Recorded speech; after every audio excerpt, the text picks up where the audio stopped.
السلام علیکم جی، کیا حال چال ہے آپ سب لوگوں کے؟ میں امید کرتی ہوں کہ آپ سب بالکل ٹھیک ہوں گے، خیریت سے ہوں گے۔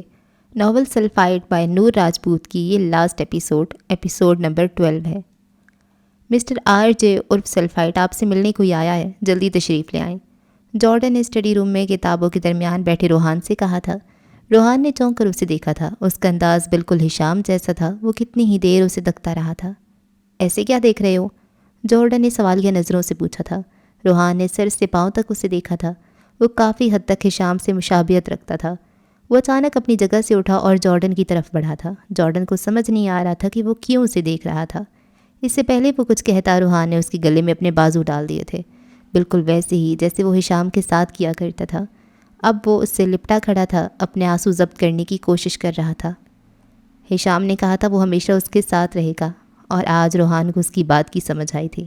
وہ دونوں بھائی تھے اور ایک دوسرے سے بہت مماثلت رکھتے تھے۔ جارڈن اس کی اس حرکت پہ دنگ رہ گیا تھا۔ بہت بہت شکریہ جارڈن، تم اس حویلی میں آئے ہو، روحان نے اس سے الگ ہوتے ہوئے کہا تھا۔ یہ ایک لمبی بات ہے جس سے میرا معافی مانگنا بھی بنتا ہے، لیکن اس وقت تم سے کوئی ملنے آیا ہے، جاؤ پہلے مل لو۔ ٹھیک ہے، روحان اس بات میں سر ہلاتا کمرے سے باہر نکل گیا تھا۔ روحان لاؤنج میں آیا تو ہانم صوفے پہ بیٹھی تھی اور اس کے پاس ویل چیئر پہ ایک لڑکی بیٹھی تھی جسے دیکھ کر وہ حیران رہ گیا تھا۔ شمائل نیازی، اور وہ بھی ملتان میں؟ روحان کو یقین نہیں آ رہا تھا، وہ ویل چیئر پر تھے۔ روحان کو دیکھ کر اس کی آنکھوں میں نمی ابھری تھی۔ میں تم سے معافی مانگنے آئی ہوں۔ میں نے اپنی ضد اور انا میں تمہاری جان لینے کی کوشش کی تھی اور اپنی طرف سے لے بھی چکی تھی، لیکن میں بھول گئی تھی یہ دنیا مکافات عمل ہے۔ دیکھو آج میں چلنے کے قابل نہیں، میرا خود کا ایکسیڈنٹ ہو گیا تھا۔ وہ ندامت و شرمندگی لیے کہہ رہی تھی۔ آپ کو کیا لگتا ہے مس شمائل نیازی کہ مجھے خبر نہیں ہوگی میرے ساتھ یہ حادثہ کس نے کروایا تھا؟ روحان کی بات پر وہ چونکی تھی۔ ٹھیک ہونے کے بعد میں نے سب سے پہلا کام یہی کیا تھا اور سراغ بھی لگا لیا تھا، لیکن جب پتہ چلا کہ اس حادثے کے پیچھے تمہارا ہاتھ تھا تو خاموش ہو گیا اور معاف کر دیا۔ شاید تم اپنی جگہ ٹھیک تھی۔ شمائل اس کی بات سن کر دنگ رہ گئی تھی۔ اسے یقین نہیں ہو رہا تھا کہ اس کے سامنے بیٹھا شخص آر جے ہی تھا۔ میں آر جے نہیں ہوں، آپ کا تعلق اور دشمنی آر جے سے تھی۔ میں روحان جبیل ہوں، مجھ سے نہ آپ کا کوئی تعلق ہے اور نہ کوئی دشمنی۔ وہ جیسے اس کی سوچ پڑ گیا تھا، شمائل کے پاس کہنے کو کچھ بچا ہی نہیں تھا۔ برے حادثے بڑے بڑے لوگوں کا غرور توڑ دیتے ہیں، اور شمائل نیازی بھی منہ کی کھا چکی تھی۔ تمہیں اب واپس آ جانا چاہیے روحان بیٹا، النور کو تمہاری ضرورت ہے۔ ڈاکٹر باسط اسے لندن واپس جانے کا کہہ رہے تھے، سب کچھ ادھورا تھا۔ یہاں ملتان کی زمین میں ہشام دفن تھا۔ روحان کا دل نہیں کرتا اس شہر کو چھوڑ جانے کا۔ میں کوشش کروں گا۔ کوشش نہیں، تمہیں جلد آنا ہوگا، اور ہشام بھی تو یہی چاہتا تھا نا کہ تم بہت آگے جاؤ۔ جی، روحان نے آنکھوں میں آئی نمی کو صاف کرتے ہوئے کہا تھا۔ مجھے امید ہے تم سب سنبھال لوگے کیونکہ اب تم ہشام ہو، روحان نے اپنے سامنے کھڑے جارڈن سے کہا تھا۔ وہ اور ہانم لندن واپس جا رہے تھے۔ اپنے ہشام پر پورا بھروسہ رکھو، سب ٹھیک ہو جائے گا، اس نے مسکرا کر یقین دلایا تھا۔ بی جان نے ہانم کی پیشانی پہ بوسہ دیا تھا۔ وہ ان کے ہشام کی پسند تھی اور ان کے شاہ بیٹے کی بیوی۔ بی جان کو وہ ہر لحاظ سے عزیز تھی۔ ایک بوجھل شام میں ڈھیروں دعاؤں کے حصار وہ دونوں لندن کے لیے روانہ ہو چکے تھے۔ وہ کلف لگے سفید کپڑے پہنے، کندھوں پہ سیاہ چادر پھیلائے لاؤنج میں اس دیوار کے سامنے کھڑا تھا جس پہ ایک تصویر لگی تھی، ہشام جبیل کی تصویر۔ وہ بھی کلف لگے سفید کپڑوں میں ملبوس تھا، کندھوں پہ چادر پھیلائے، ٹانگ پر ٹانگ جمائے وہ خوبصورتی سے مسکرا رہا تھا۔ آنکھوں میں الوہی سی چمک تھی۔ تصویر کے باہر کھڑا ہشام تصویر کے اندر موجود ہشام کو غور سے دیکھ رہا تھا۔ دیکھو آج میں نے بہت کچھ سنبھال لیا ہے، جیسا تم چاہتے تھے۔ تم نے اپنے آخری خط میں جو کہا تھا میں نے ویسا ہی کیا، بس ایک کام رہ گیا ہے، سب سے اہم کام۔ میں کل پیرس جا رہا ہوں، تم دعا کرنا کہ وہ مان جائے۔ وہ تصویر سے مخاطب تھا، واقعی اس نے سب سنبھال لیا تھا۔ علاقے کے معاملات، گدی پر بیٹھنے کے معاملات، سید جبیل اس سے بہت خوش تھے۔ تمہیں پتہ ہے انسان زندہ ہوتے ہوئے دنیا فتح کرتا ہے، اور تم نے مر کر سب کچھ فتح کر لیا۔ وہ نم آنکھیں لیے کہہ رہا تھا۔ وہ ٹھیک ہی تو کہہ رہا تھا۔ وہ روحان اور ہانم کو ملوا گیا تھا۔ وہ بی جان اور سید زیاد جبیل کے درمیان کی سرد مہری کو ختم کر گیا تھا۔ وہ اسے اس خاندان کا حصہ بنا گیا تھا۔ وہ سید جبیل کو ان کی خود ساختہ روایات سے باہر نکلنے پہ مجبور کر گیا تھا۔ اس نے کیا خاص کام کیا تھا؟ کچھ بھی نہیں، اس نے صرف محبت کی تھی۔ ہر شخص سے، انسان سے محبت کی تھی اس نے، اور آج محبت نے اسے فاتح بنا دیا تھا۔ ہشام بیٹا، عقب سے بی جان کی آواز ابھری تھی۔ وہ چونک کر سیدھا ہوا۔ جی بی جان، وہ ان کی طرف بڑھا تھا۔ میرا بیٹا اہم مقصد کے لیے جا رہا ہے، اللہ اسے کامیاب کرے، آمین۔ بی جان نے اس کا صدقہ اتارا تھا، ان کی آنکھیں جھلملا رہی تھیں۔ آپ فکر نہ کریں، میں کامیاب لوٹوں گا، وہ پر اعتماد تھا۔ مجھے یقین ہے میرے بچے، یقین ہے مجھے۔ بی جان نم آنکھوں سے مسکرا دی تھیں۔ آج 2 نومبر تھا۔ ماہی اسی جگہ پہ بیٹھی تھی جہاں پہلی بار اسے ہشام ملا تھا۔ اس نے کہا تھا وہ دوبارہ یہیں ملے گا، اور ماہی کو یقین تھا۔ اس کی دنیا جیسے اجڑ گئی تھی، چہرے کی اداسی، آنکھوں کی ویرانی، وہ ایک زندہ لاش لگتی تھی، لیکن پھر بھی اس کے ملنے کے انتظار میں تھی۔ کتنے مہینے گزر گئے تھے لیکن اس کے وجود میں تبدیلی نہیں آئی تھی۔ وہ ساکت پتلیوں سے ٹاور کو گھور رہی تھی جب اس کی آنکھوں کی پتلیوں میں جیسے جنبش ہوئی تھی۔ ایک لڑکا جو اس سے کافی فاصلے پر تھا چلتا ہوا ٹاور کی طرف بڑھ رہا تھا، اور پھر ٹھیک اسی جگہ پہ جا کر رک گیا تھا جہاں ہشام اسے پہلی بار کھڑا نظر آیا تھا۔ ہشام، ماہی کے لب پھڑپھڑائے تھے۔ ہشام، وہ اٹھتے ہوئے چلائی تھی اور اس طرف بھاگی تھی جہاں وہ کھڑا تھا۔ ہانپتی کانپتی وہ اس تک پہنچی تھی جو پینٹ کی جیبوں میں ہاتھ ڈالے ٹاور کو گھور رہا تھا۔ ماہی نے کندھے سے پکڑ کے اس کا رخ اپنی طرف کیا تھا۔ وہ اس وقت پاگل نظر آ رہی تھی، اور پھر اپنے سامنے کھڑے شخص کو دیکھ کر وہ دنگ رہ گئی تھی۔ جارڈن، تم؟ اسے یقین نہیں ہو رہا تھا وہ وہی تھا، ہشام جیسا، لیکن جارڈن۔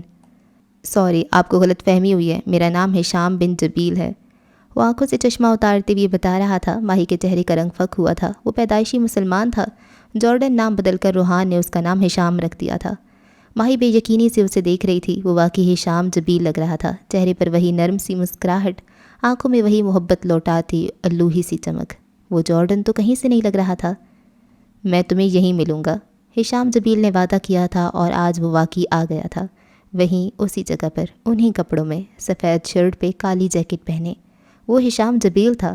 اس کی شکل ہشام سے بہت مشابہت رکھتی تھی، شاید وہ دونوں بھائی تھے اس لیے۔ جبکہ جارڈن، وہ تو ایک جیسے جانور تھا، جانوروں جیسے کمر پہ بکھرے لمبے بال، چہرے پہ کرختگی، الفاظ میں سختی، جبکہ آنکھوں میں نفرت۔ یہ جارڈن تو نہیں تھا، یہ تو ہشام جبیل تھا۔ نہیں، ایسا نہیں ہو سکتا۔ ماہی ایک قدم پیچھے ہوئی تھی۔ میری بات سنو ماہی، ہشام نے اسے روکنا چاہا تھا۔ تم ہشام نہیں ہو، تم اس کی جگہ نہیں لے سکتے، وہ ہجانی انداز میں چلائی تھی۔ میری بات تو سنو، ہشام اس کی طرف لپکا تھا۔ نہیں سننی مجھے کوئی بات۔ وہ پاگل ہو گئی تھی اور پھر وہاں سے بھاگی تھی۔ تمہارے لیے میرے پاس ہشام کی طرف سے ایک پیغام ہے۔ ماہی کے قدم ساکت ہوئے تھے۔ اس نے پلٹ کر بے یقینی سے اسے دیکھا۔ ہشام پر وقار طریقے سے چلتا ہوا اس کی طرف آیا تھا۔ ماہی کو ایک بار پھر اس پہ ہشام کا ہی گمان ہوا تھا، اور کیوں نہ ہوتا، وہ اب تھا ہی ہشام جبیل۔ یہ لو، ہشام نے جیکٹ کی جیب سے ایک لفافہ نکال کر ماہی کی طرف بڑھایا تھا۔ یہ تمہارے ہشام کا تمہارے لیے آخری پیغام ہے۔ اس کی بات سن کر ماہی کا سانس اٹکا تھا جیسے، اور پھر اس نے ہاتھ بڑھا کر عقیدت سے وہ لفافہ تھاما تھا جس میں ہشام کا آخری خط تھا، جو ماہین ہمدان کے لیے آب حیات کی مانند تھا۔ میرے لیے ہشام کا خط؟ اسے یقین نہیں ہو رہا تھا، آنکھوں سے آنسو بہہ رہے تھے۔ مجھے آپ کے آنسو تکلیف دیتے ہیں مس ماہین ہمدان، وہ جذبات سے چور لہجے میں کہہ رہا تھا۔ ماہی نے چونک کر اسے دیکھا تھا۔ یہ تو اس کے ہشام کا لہجہ تھا۔ وہ ایسے پکارتا تھا اسے، اور ہسپتال میں بھی ایسے ہی پکارا تھا۔ ماہی کو اپنا دم گھٹتا محسوس ہوا تھا۔ اس کے چہرے پر حیرانی پھیلی تھی۔ وہ پھٹی پھٹی آنکھوں سے اپنے سامنے کھڑے ہشام جبیل کو دیکھ رہی تھی، اور پھر بھاگنے والے انداز میں تیز تیز قدم اٹھاتی وہاں سے چلی گئی تھی۔ پیچھے ہشام کی نظروں نے دور تک اس کا پیچھا کیا تھا۔ گھر آنے کے بعد کتنی ہی دیر وہ اس خط کو آنکھوں سے لگائے بیٹھی رہی تھی۔ وہ اس کے ہشام نے اس کے لیے لکھا تھا۔ ماہی کو یقین نہیں ہو رہا تھا۔ رات کے نہ جانے کون سے پہر اس نے کانپتے ہاتھوں سے وہ خط کھولا تھا۔ وہ نام لیتی ہے اور جان ڈال دیتی ہے، الگ مزاج ہے اور معجزاؤں جیسا ہے، ماہین ہمدان کے نام۔ ایک خوبصورت شعر اس کا نام خط کے شروع میں چمک رہا تھا۔ ماہی کے ہونٹوں پہ دلکش مسکراہٹ رینگ گئی تھی۔ ایسا لگتا تھا جیسے اس کا خط نہیں بلکہ ہشام خود اس سے مخاطب ہو۔ سمجھ نہیں آ رہا کیا لکھوں، پچھلے کئی گھنٹوں سے میں قلم ہاتھ میں لیے بیٹھا ہوں۔ ایک اتنی اچھی شخصیت کے لیے کیا لکھوں، الفاظ نہیں مل رہے۔ میں جانتا ہوں جب تم اس کاغذ کے ٹکڑے کو پڑھو گی تب تک میں دوسرے جہان میں جا چکا ہوں گا۔ ایک تکلیف دہ فعل ہے، لیکن میں مطمئن ہوں ماہین ہمدان۔ میں جب بھی آپ کو دیکھتا ہوں حیران ہوتا ہوں۔ یقین نہیں ہوتا کوئی اتنی بے لوث محبت کیسے کر سکتا ہے، کوئی اتنا اعلیٰ ظرف کیسے ہو سکتا ہے کہ کم ظرف ہشام جبیل سے اتنی محبت کر لے۔ مجھے لگتا تھا محبت صرف ہشام جبیل نے کی ہے، لیکن جب ماہین ہمدان کی محبت کو دیکھا تو دل رک سا گیا تھا۔ وہ رات جب جارڈن ہشام کو ختم کرنا چاہتا تھا، اس رات مجھ پہ ماہین ہمدان کی محبت کی شدت عیاں ہوئی تھی۔ کوئی اپنی محبت کے لیے کسی شخص کے پاؤں کیسے پکڑ سکتا ہے؟ اور اسی رات مجھ پہ ایک اور محبت آشکار ہوئی تھی، جارڈن بن جبیل کی محبت، حیران کن۔ ماہی کا دل زور سے دھڑکا تھا، نہ جانے وہ کس راز سے پردہ اٹھانے والا تھا۔ آپ کو پتہ ہے ماہین، ایک انسان جس کے پاس جان لینے کے سارے اختیارات ہوں اور پھر وہ جان بخش دے تو کیسا لگتا ہے؟ ہم عام لوگوں کے لیے ایک معجزہ ہوتا ہے، اور ایسے معجزے صرف محبت میں ہوتے ہیں۔ میں نے اس رات 2 پاگلوں کو دیکھا تھا، دونوں ہی محبت میں پاگل تھے۔ ایک جان بچانے کے لیے پاگل تھا اور دوسرا جان بچانے والے کے لیے پاگل تھا۔ میں نے ان آنکھوں میں نفرت کی چنگاریوں کو محبت کی برسات میں بجھتے دیکھا تھا۔ میں اکثر سوچتا تھا کہ ماہین حمدان جیسی لڑکی جو ہشام جبیل سے عشق کرتی ہے، ہشام جبیل اسے اپنا کیوں نہیں لیتا؟ اگر ہشام جبیل چاہتا تو غلط بھی کر سکتا تھا، لیکن اس رات مجھے سمجھ آیا کہ ماہین حمدان کو کسی اور کے لیے بنایا گیا ہے۔ اسے مجھ جیسا انسان نظر بھر کر دیکھ بھی نہیں سکتا۔ شاید کوئی اور اس سے عشق کرتا ہے، اور یہ عشق کب شروع ہوا ماہین حمدان اچھے سے جانتی ہے۔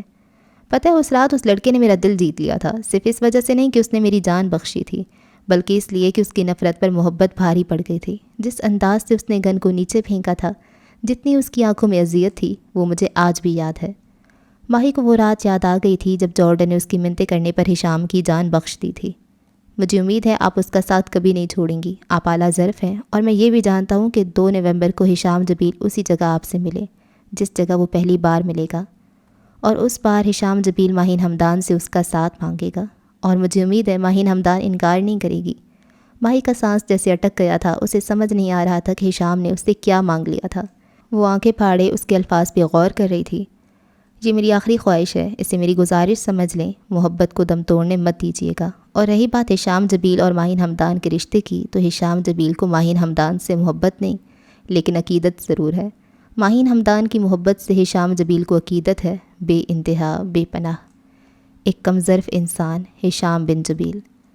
وہ الفاظ نہیں تھے، جانے کیا تھے۔ ماہی کو سمجھ نہیں آ رہا تھا کہ وہ ہنسے یا روئے۔ وہ اس کا خط، اس کے الفاظ پڑھ کر ہنسی تھی، اور اس کی گزارش پہ پھوٹ پھوٹ کر روتی تھی۔ مجھ کو معلوم نہ تھی ہجر کی یہ رمز کہ تو جب میرے پاس نہ ہوگا تو ہر سو ہوگا۔ موبائل پر ہوتی بیل نے حانم کی توجہ اپنی جانب مبذول کروائی تھی۔ وہ میز پہ رکھی کتابوں کو ترتیب سے لکڑی کی شیلف میں رکھ رہی تھی۔ اس نے کمرے میں چاروں طرف نظر دوڑائی۔ کمرہ کافی حد تک صاف ہو چکا تھا۔ پھر اس نے آگے بڑھ کر میز کی دوسری جانب رکھے موبائل کو اٹھایا تھا۔ ماہم کی کال تھی۔ کیسا لگا لندن؟ سلام دعا کے بعد ماہم نے پوچھا تھا۔ لندن ایک قدیم شہر ہے، اور تم جانتی ہو ماہم کہ مجھے قدامت پسند ہے۔ حانم نے کھڑکی سے پردہ اٹھاتے ہوئے کہا تھا۔ باہر بڑے بڑے قدیم گھر تھے، اور سامنے ہی سبیل کا گھر تھا جہاں روحان پہلے رہتا تھا، لیکن جب وہ حانم کو لندن لے کر آیا تو اس نے گھر بدل لیا تھا۔ روحان بھائی کیسے ہیں؟ ماہم نے سوال کیا تھا۔ اچھے ہیں، خاموش ہو چکے ہیں، رات گئے تک باہر رہتے ہیں۔ حانم نے گہری سانس لیتے ہوئے جواب دیا تھا۔ خیال رکھا کرو ان کا، اکیلے ہیں وہ۔ ماہم نے نصیحت کی تھی، اور حانم نے اس بات میں سر ہلا دیا تھا۔ آج روحان کو النور کا ہیڈ بنایا جانا تھا۔ وہ پورا دن وہاں مصروف رہا تھا۔ اسے حانم سے بات کرنے کا وقت ہی نہیں ملا تھا، ورنہ وہ روزانہ اس سے دن میں 2-3 بار فون کرتا تھا۔ چھوٹی سی تقریب سے فارغ ہونے کے بعد، جس میں النور کو اسے سونپ دیا گیا تھا، روحان نے موبائل نکالا تھا۔ وہ حانم کو فون کرنے والا تھا جب اچانک ایمی کی طرف سے بھیجی گئی ایک تصویر کو دیکھ کر حیران رہ گیا تھا۔ وہ جینی تھی، جینی مارٹر، جس کے ساتھ مل کر کبھی اس نے گانے گائے تھے۔ اس نے خودکشی کر لی تھی۔ روحان کے لیے یہ خبر کافی حیران کن تھی۔ اسے یقین نہیں ہو رہا تھا کہ جینی جیسی لڑکی خودکشی کر سکتی تھی۔ اس نے فوراً انٹرنیٹ پہ جینی کے متعلق سرچ کیا تھا۔ لوگ کافی صدمے میں تھے۔ وہ اچھی گلوکارہ تھی۔ کچھ لوگ اس کی خودکشی سے دکھی تھے، جبکہ کچھ لوگ اسے قتل قرار دے رہے تھے۔ روحان گہری سوچ میں پڑ گیا تھا۔ تم لوگوں نے کہا تھا کہ آر جے مر چکا ہے، لیکن نہیں، وہ زندہ ہے، اور اس روپ میں زندہ ہوگا، میں نے کبھی سوچا نہیں تھا۔ یہ وہی سیاہ کھڑکیوں اور دیواروں والا کمرہ تھا، اور اس تکونی میز کے گرد آج سالوں بعد بھی وہی 3 لوگ موجود تھے، ایک باس اور دونوں وہ۔ باس، آپ کو غلط فہمی ہوئی ہے، آر جے مر چکا ہے، لڑکی جو کہ سر سے پاؤں تک سیاہ کپڑوں میں ملبوس تھی سنجیدگی سے کہہ رہی تھی۔ آر جے زندہ ہے، اور اس لڑکے کو دیکھ رہے ہو نا، یہ آر جے ہی ہے۔ پہلے میں اسے زندہ چاہتا تھا، اپنے مقصد کے لیے استعمال کرنا چاہتا تھا، لیکن اب یہ دشمنوں میں شمار ہو چکا ہے۔ اسے ہر حال میں ختم کرنا ہوگا، ہر طرح سے۔ باس کے چہرے پہ ایک رختگی چھائی تھی۔ وہ لڑکی اور لڑکا اس بات میں سر ہلا کر رہ گئے تھے۔ رات کے تقریباً 11:15 بجے کا وقت تھا۔ حانم نیند سے بوجھل آنکھیں لیے لاؤنج میں صوفے پہ بیٹھی تھی۔ سخت سردی پڑ رہی تھی۔ وہ روحان کا انتظار کر رہی تھی۔ ملازمہ کب کی سو چکی تھی، اور حانم کو شدید غصہ آیا ہوا تھا۔ کچھ دیر بعد روحان اندر داخل ہوا تھا۔ حانم کو صوفے پہ بیٹھا دیکھ کر وہ چونکا۔ السلام علیکم۔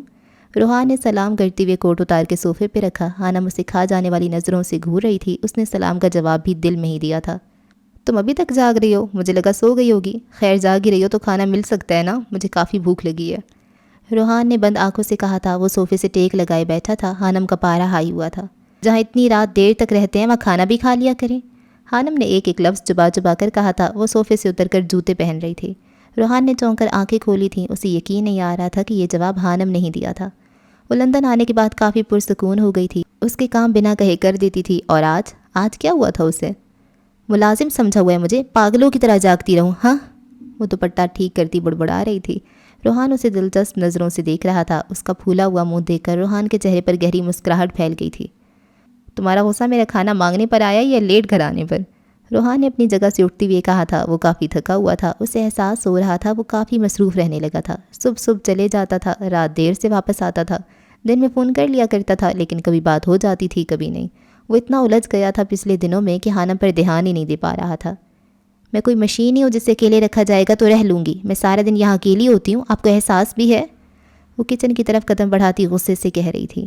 روحان کو اس کا خالص بیویوں والے انداز میں شکوے کرنا اچھا لگ رہا تھا۔ وہ چاہتا تھا کہ وہ بولتی رہے۔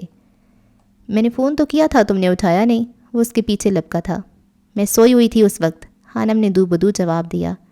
تو اس میں کس کی غلطی ہے؟ روحان نے پوچھا تھا۔ آپ کی مسٹر روحان جبیل۔ حانم کا جواب سن کر روحان حیران رہ گیا تھا۔ آپ نے اس وقت فون کیوں کیا جب میں سو رہی تھی؟ وہ اب سالن گرم کر رہی تھی۔ مجھے کیسے پتا ہوگا تم اس وقت سو رہی ہو؟ وہ پریشان سا پوچھ رہا تھا۔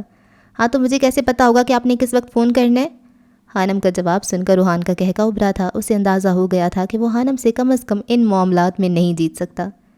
سوری، میں آئندہ خیال رکھوں گا اور جلدی گھر آؤں گا، وہ اب سنجیدہ لہجے میں کہہ رہا تھا۔ آنکھوں میں البتہ شرارت ناچ رہی تھی۔ حانم نے اس کا جواب سن کر کچھ نہیں کہا تھا۔ وہ سمجھ سکتا تھا حانم کو واقعی نیند آ رہی تھی۔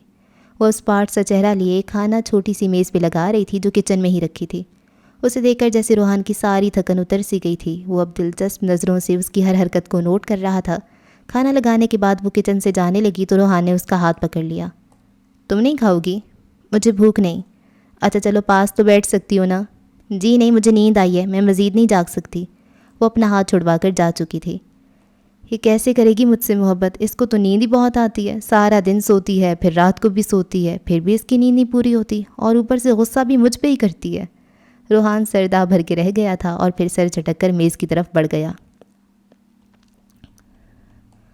کھانے کے بعد روحان جب کمرے میں آیا تو حانم سر تک کمبل تانے گہری نیند سوئی ہوئی تھی۔ کمرے میں ہیٹر کی گرمائش تھی۔ روحان کو گرمی کا احساس ہوا تھا لیکن اس نے ہیٹر بند نہیں کیا، البتہ اپنی جیکٹ اتار دی تھی۔ وہ جانتا تھا حانم سے سردی برداشت نہیں ہوتی تھی۔ پیرس میں بھی اس کا یہی حال تھا اور اب یہاں آ کر بھی۔ پاگل، روحان اسے دیکھ کر زیر لب بڑبڑایا تھا۔ چہرے پر دلکش مسکراہٹ تھی۔ اتنا ہی کافی تھا کہ وہ اس کی نظروں کے سامنے تھی۔ وہ لیپ ٹاپ اٹھا کر صوفے پہ بیٹھ چکا تھا۔ کچھ دنوں سے اپنے اکاؤنٹس میں کچھ غیر معمولی حرکات محسوس ہو رہی تھیں۔ آج وہ جائزہ لینا چاہتا تھا کہ ایسا کیوں تھا، اور اوپر سے جینی کی موت نے اسے الجھن میں ڈال دیا تھا۔ اسے آج بھی وہ رات یاد تھی جب وہ جینی کے ساتھ جانے والا تھا، لیکن اس کے پینڈنٹ میں اسے منی کیمرہ نظر آیا تھا۔ اس کے سوشل میڈیا اکاؤنٹس کو ہیک کرنے کی کوشش کی گئی تھی، اور آج سالوں بعد دوبارہ سے وہی حرکات محسوس ہو رہی تھیں۔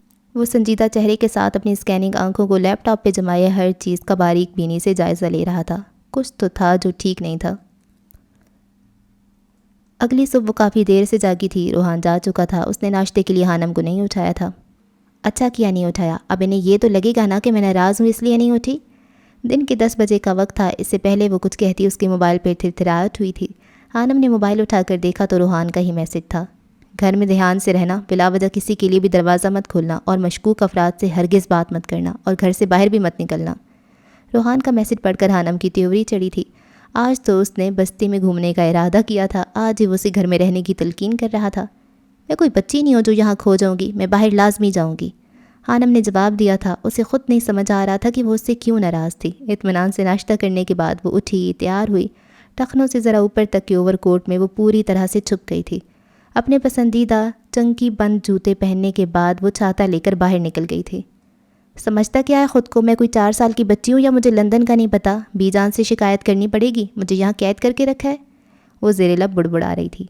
باہر موسم کافی سرد تھا، آسمان بادلوں سے ڈھکا ہوا تھا۔ صبح ہی شام کا گمان ہو رہا تھا، یقیناً کچھ دیر تک برف باری ہونے والی تھی۔ گھروں کے سامنے سے گزرتی ہوئی اچانک اس کی نظر ایک گھر پہ پڑی۔ ہر گھر کے سامنے باڑ لگی تھی اور اندر جانے کے لیے جنگلے نما گیٹ۔ ایلف آسکر؟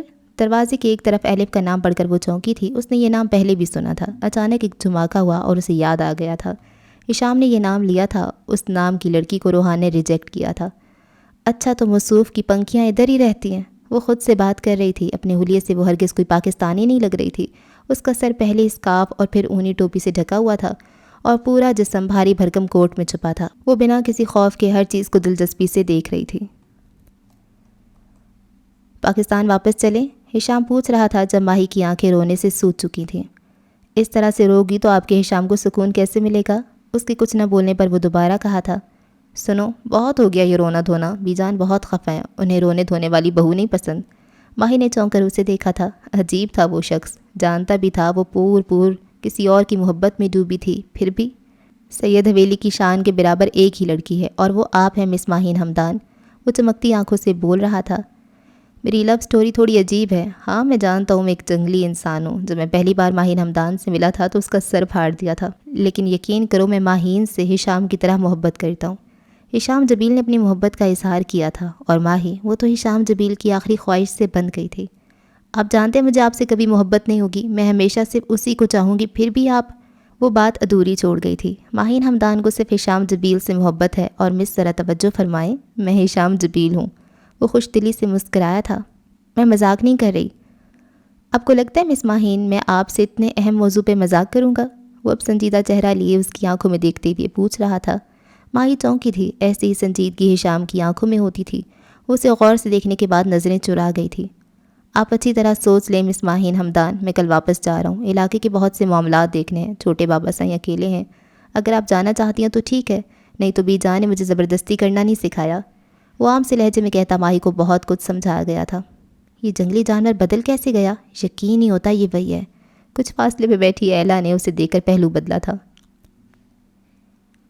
2 بجے کے قریب وہ گھر واپس جا رہی تھی جب اسے جواد کا فون آیا۔ یہ سب کیا ہو رہا ہے ہانیہ آپی، اور اب کہاں ہیں آپ؟ ٹھیک تو ہے نا؟ وہ پریشانی سے پوچھ رہا تھا۔ کیا ہوا؟ ہانم حیران ہوئی۔ آپ کو نہیں پتہ؟ جواد حیران ہوا۔ نہیں تو، لیکن ہوا کیا ہے؟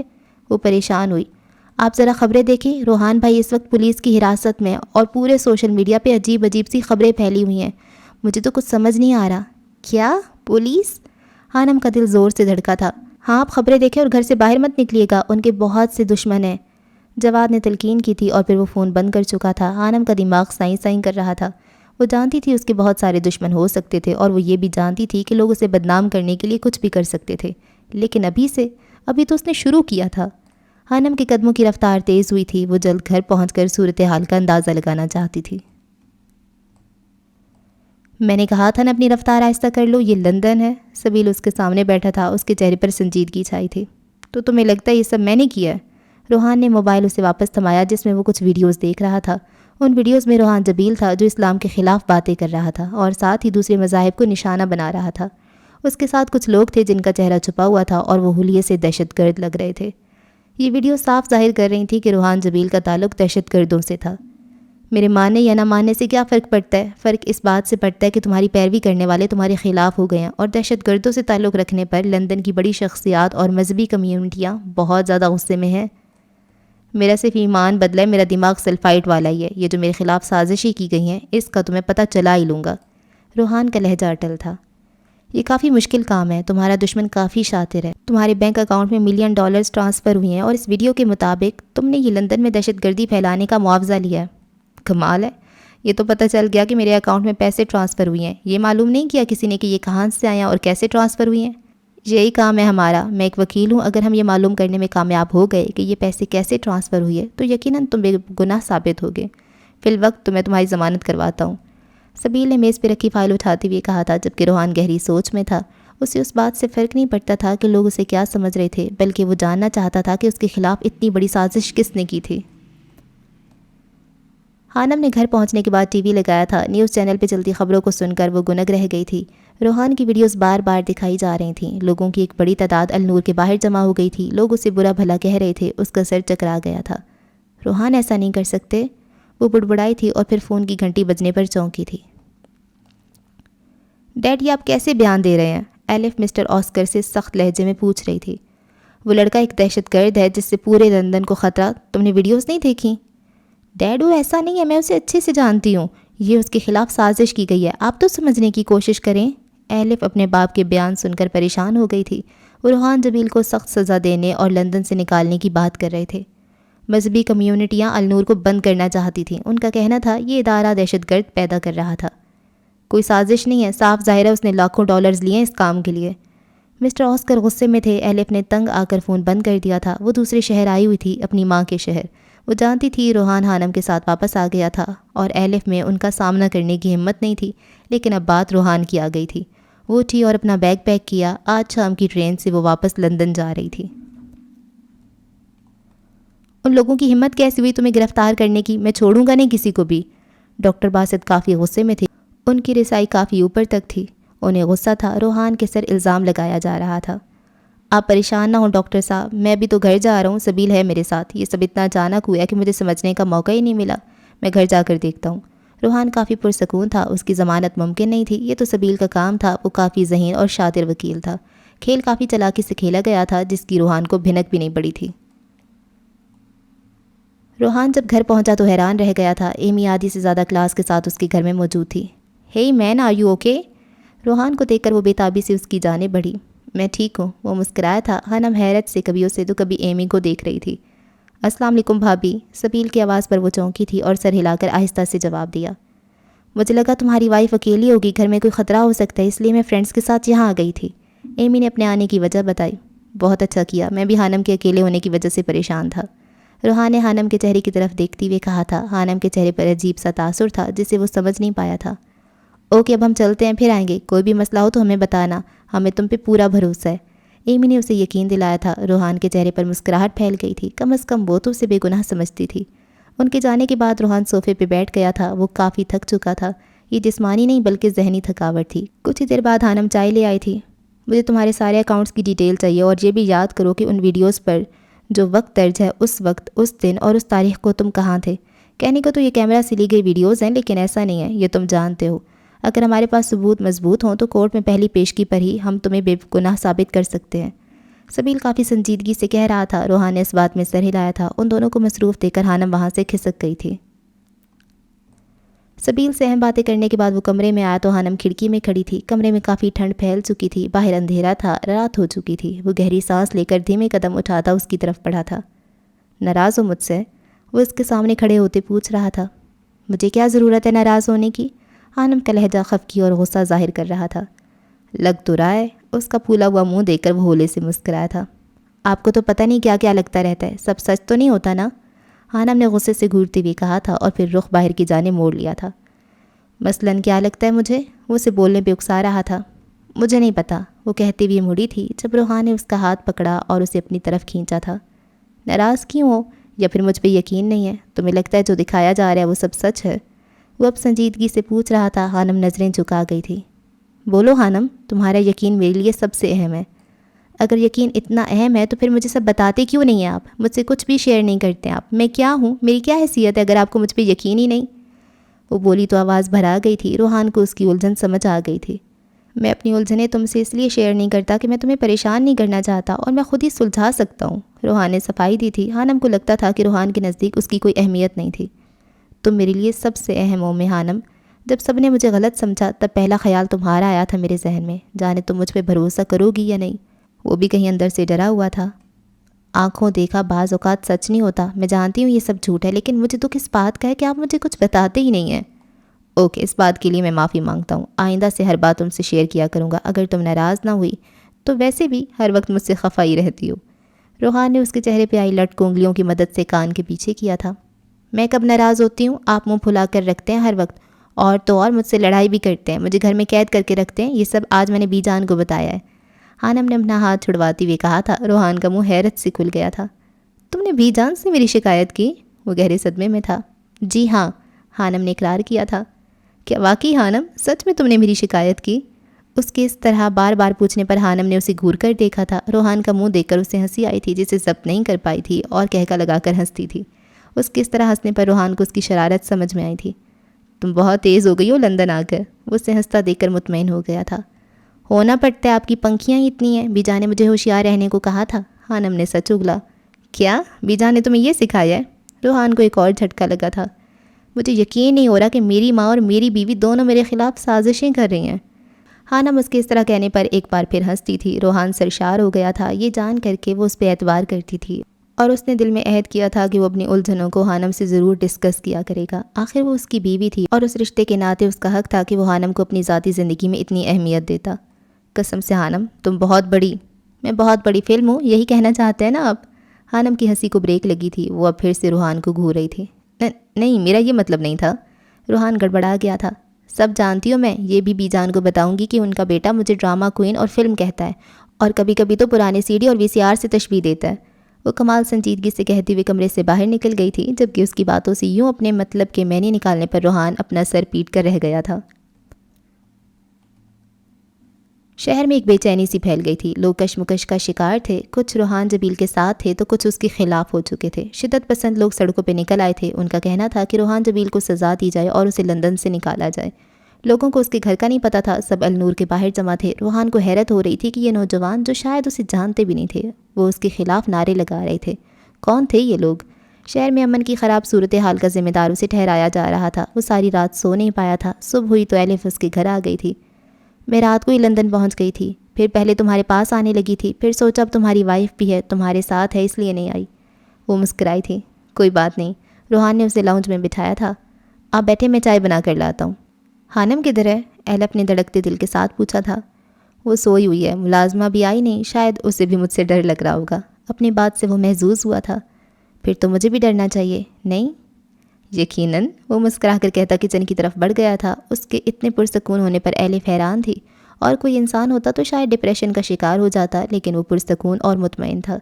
10 منٹ بعد وہ چائے لے کر واپس آ گیا تھا۔ میں نے رات اپنے کچھ فرینڈز کو بلایا تھا، وہ ہیکنگ کی دنیا سے واقف ہیں، تمہارے اکاؤنٹس میں پیسے کہاں سے ٹرانسفر ہوئے ہم نے اس کا پتہ لگا لیا ہے۔ ایلف نے گویا دھماکہ کیا تھا۔ روحان تو ابھی اس بارے میں سوچ ہی رہا تھا، اور وہ اس کا آدھا کام آسان کر چکی تھی۔ میں نے باقی کی تفصیل نہیں نکالی، ہو سکتا ہے تمہارا کوئی جانے والا ہو، تم خود چیک کر لینا۔ ایلف نے لیپ ٹاپ اس کے سامنے کیا تھا۔ بہت بہت شکریہ، آپ نے میرا کام آسان کر دیا۔ وہ مسکرایا تھا۔ مجھے لگتا ہے ان لوگوں کی تم پر بہت گہری نظر ہے، شاید سالوں سے۔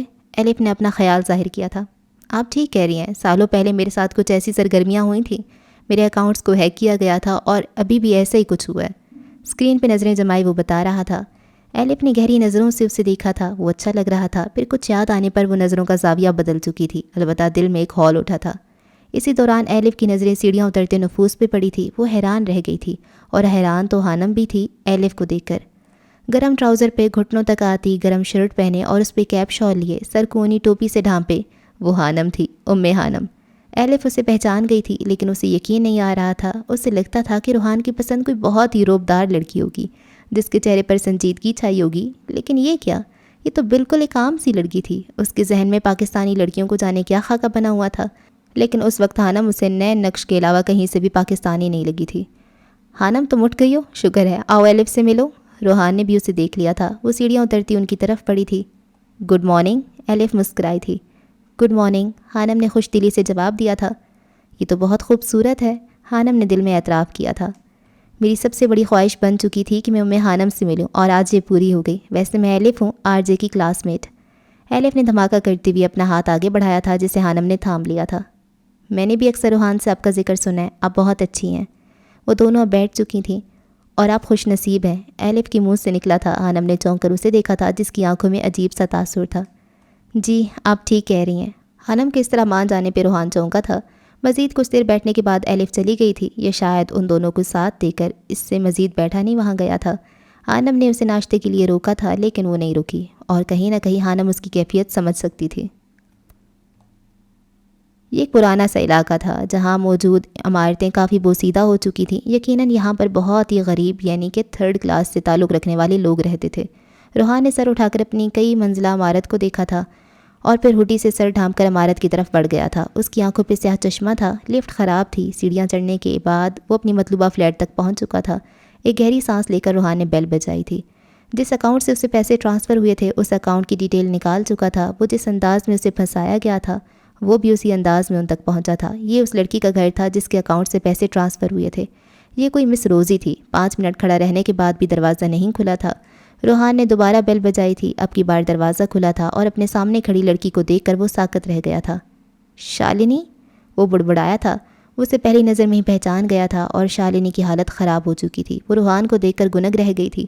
اس نے کبھی خواب میں بھی نہیں سوچا تھا کہ وہ ان تک پہنچ جائے گا۔ اس نے ایک جھٹکے سے دروازہ بند کرنا چاہا۔ اس نے آگے بڑھ کر دروازہ پکڑا تھا۔ مس شالنی، کیسی ہیں آپ؟ روحان کا لہجہ تیکھا تھا۔ شالنی کی آنکھیں خوف سے پھیل گئی تھیں۔ اس نے دروازے کو چھوڑ کر اپنا دایاں ہاتھ منہ کی طرف بڑھایا تھا۔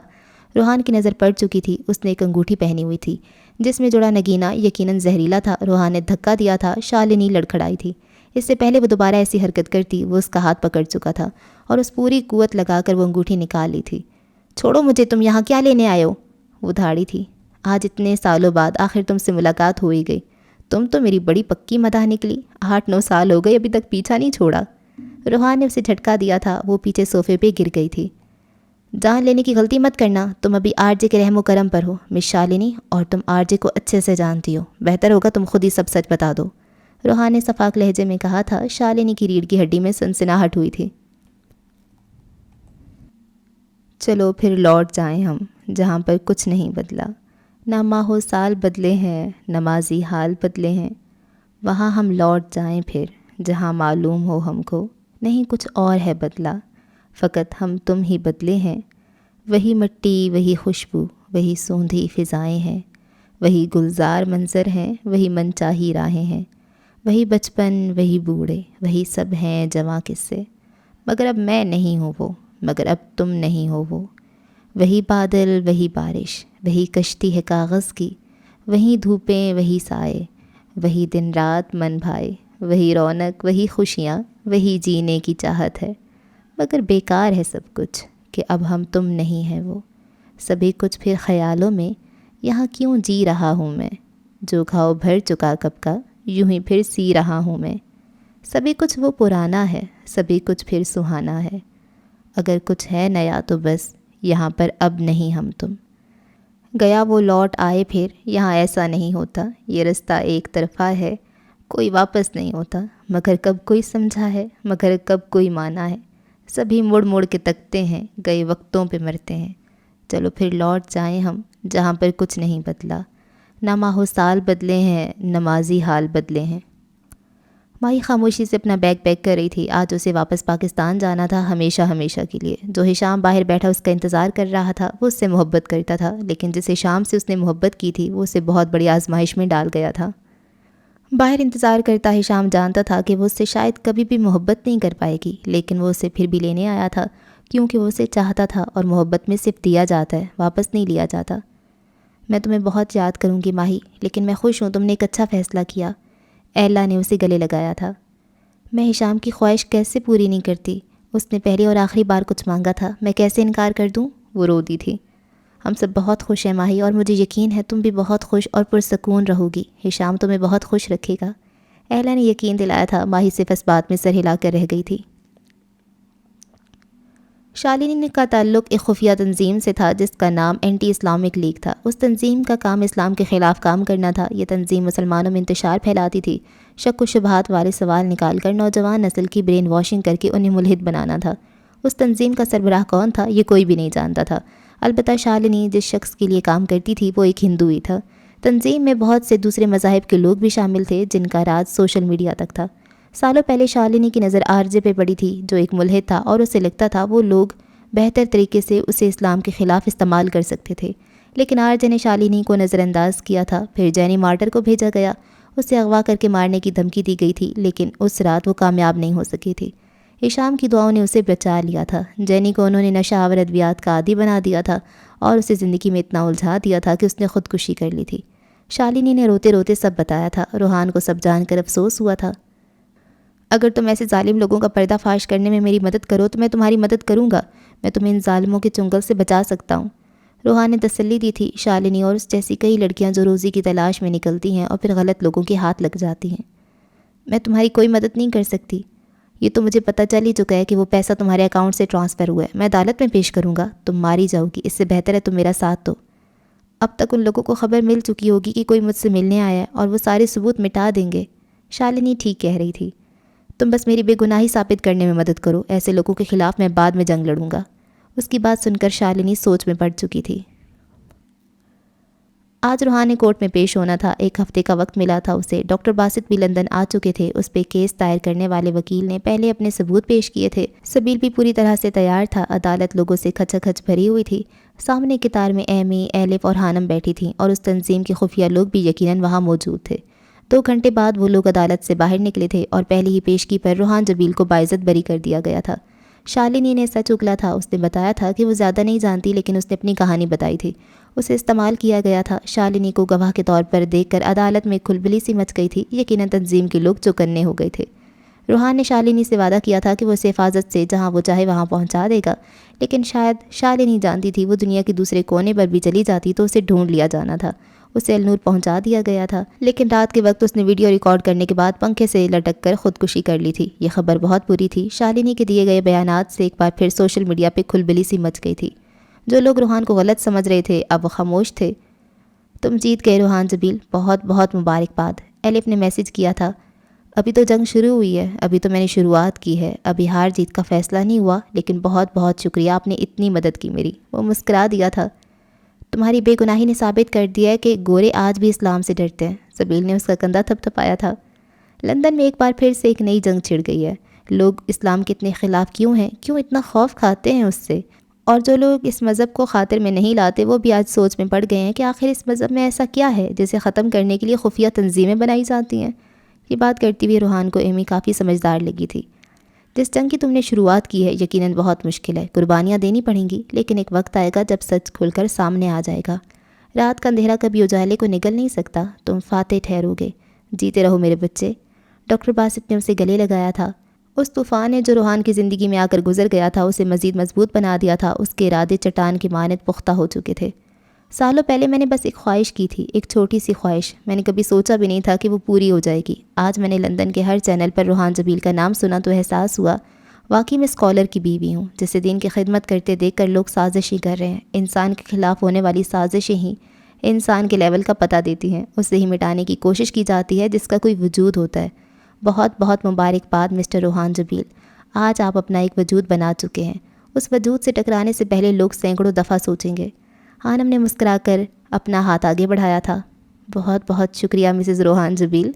اس سے خوش دیکھ کر روحان جبیل مسکرا دیا تھا۔ ماہی اور ہشام کا سادگی سے نکاح کر دیا گیا تھا۔ ہانم اور روحان آنا چاہتے تھے، لیکن اس نئے واقعے نے النور پر منفی اثرات چھوڑے تھے جنہیں مٹانے کے لیے روحان کوشش کر رہا تھا۔ اسی وجہ سے وہ دونوں نہیں آ پائے تھے، لیکن وہ بہت خوش تھے۔ اس موقع پر ہشام جبیل کو یاد کر کے سب کی آنکھیں نم ہوئی تھیں۔ وہ سب کو ملا کر سب میں خوشیاں بانٹ کر جا چکا تھا۔ شاید کچھ لوگ صرف دوسروں کو ملانے کی غرض سے دنیا میں آتے ہیں۔ ماہی کا نازک سا دل بہت تڑپا تھا، لیکن وہ اپنی محبت کی خواہش بھی پوری کرنا چاہتی تھی۔ حمدان صاحب کے دل سے ایک بوجھ اتر گیا تھا۔ بالآخر ان کی بیٹی بھی عملی زندگی میں داخل ہو چکی تھی۔ اسے یاد کر کے سب روئے تھے، اور پھر دونوں کو ایک ساتھ بیٹھا دیکھ کر سب کے چہرے پر چمک ابھری تھی۔ وہ بالکل ہشام جیسا ہی لگ رہا تھا، بہت خوش نظر آ رہا تھا۔ ہشام نے ایک نظر اپنے پہلو میں گردن جھکائے بیٹھی ماہین کو دیکھا تھا۔ یقیناً وہ آنسو ضبط کرنے کی کوشش کر رہی تھی۔ مس ماہین حمدان، میں آج اور ابھی آپ سے کچھ مانگنا چاہتا ہوں، وہ بھی سب کے سامنے۔ سب اس کی بات پہ متوجہ ہوئے تھے۔ ماہی کی نم آنکھوں میں الجھن تھی۔ میں سارے جذبے، تمام وعدے، دعائیں ساری، سبھی ارادے، ہر ایک تمنا، ہر ایک خواہش، خواب اپنے، خمار سارے، محبتوں کے نصاب سارے، جو تم کو دے دوں تو اتنا کہہ دو، وفا کرو گے؟ وہ گھمبیر لہجے میں گنگنایا تھا۔ ماہی حیرت سے اس کے چہرے کو تک رہی تھی۔ وفا کرو گے؟ اس سے محبت نہیں، وفا مانگ رہا تھا۔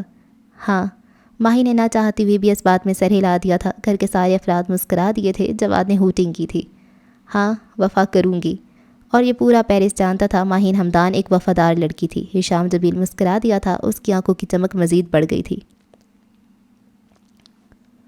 ارے ماہین بیٹا، یہ دیکھو تمہارے لیے ایک پارسل آیا ہے، بی جان نے پکارا تھا۔ بی جان کی آواز پر ماہی لاؤنج میں آئی تھی۔ یہ لندن سے آیا تھا، ہانم نے کچھ بھیجا تھا۔ بی جان، یہ آپ کی دوسری بہو یعنی ہانی نے بھیجا ہے، ماہی مسکراتے ہوئے کہا تھا۔ یہ پروکار حویلی اس پروکار لڑکی کے نام جو اس میں رہتی ہے اور اس کے قابل ہے۔ روایت کے مطابق بھی اس حویلی پہ تمہارا حق ہے ماہی، کیونکہ گدی کو ہشام بھائی نے سنبھالا ہوا ہے۔ شادی بہت بہت مبارک ہو، اللہ پاک جوڑی سلامت رکھے۔ کارڈ پڑھ کر ماہی مسکرا دی تھی۔ اندر سے ایک فائل نکلی تھی۔ ہانم نے سید حویلی ماہی کے نام کر دی تھی، جس کی ماہی کو ضرورت تو نہیں تھی، لیکن اتنے قیمتی تحفے پر وہ مسکرا دی تھی۔ ہانم کے لیے اس کے دل میں محبت مزید بڑھ گئی تھی۔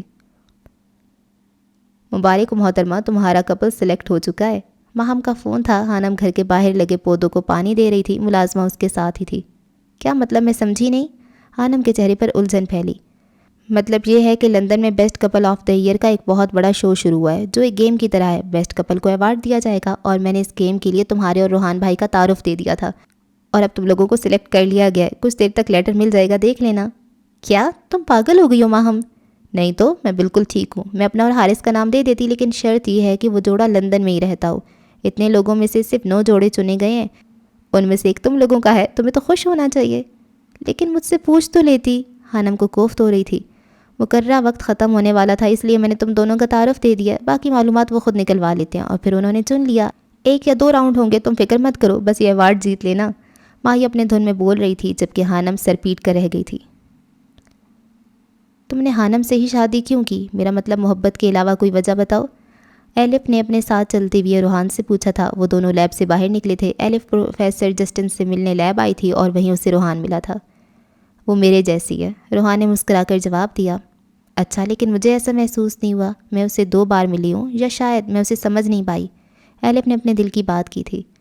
وہ ہانم ہے ایلف، ایک سلفائٹ۔ آپ اسے اتنی جلدی سمجھ نہیں پائیں گی۔ روحان کے لہجے میں سرشاری تھی، مان تھا، سب کچھ تھا۔ ایلف بس دیکھ کر رہ گئی تھی۔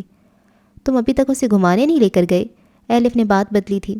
وقت نہیں ملا پہلے تو، اور ابھی میرے پاس اتنے پیسے نہیں ہیں کہ میں اسے دنیا کی سیر کروا سکوں۔ کیا واقعی؟ میں نے تو سنا تمہارے آباء و اجداد کافی امیر رہے ہیں، اور میں یہ بھی جانتی ہوں تمہارے نام کروڑوں کی جائیداد ہے۔ پھر تم ایسا کیوں کہہ رہے ہو؟ لیکن وہ سب میری کمائی سے تو نہیں بنا نا۔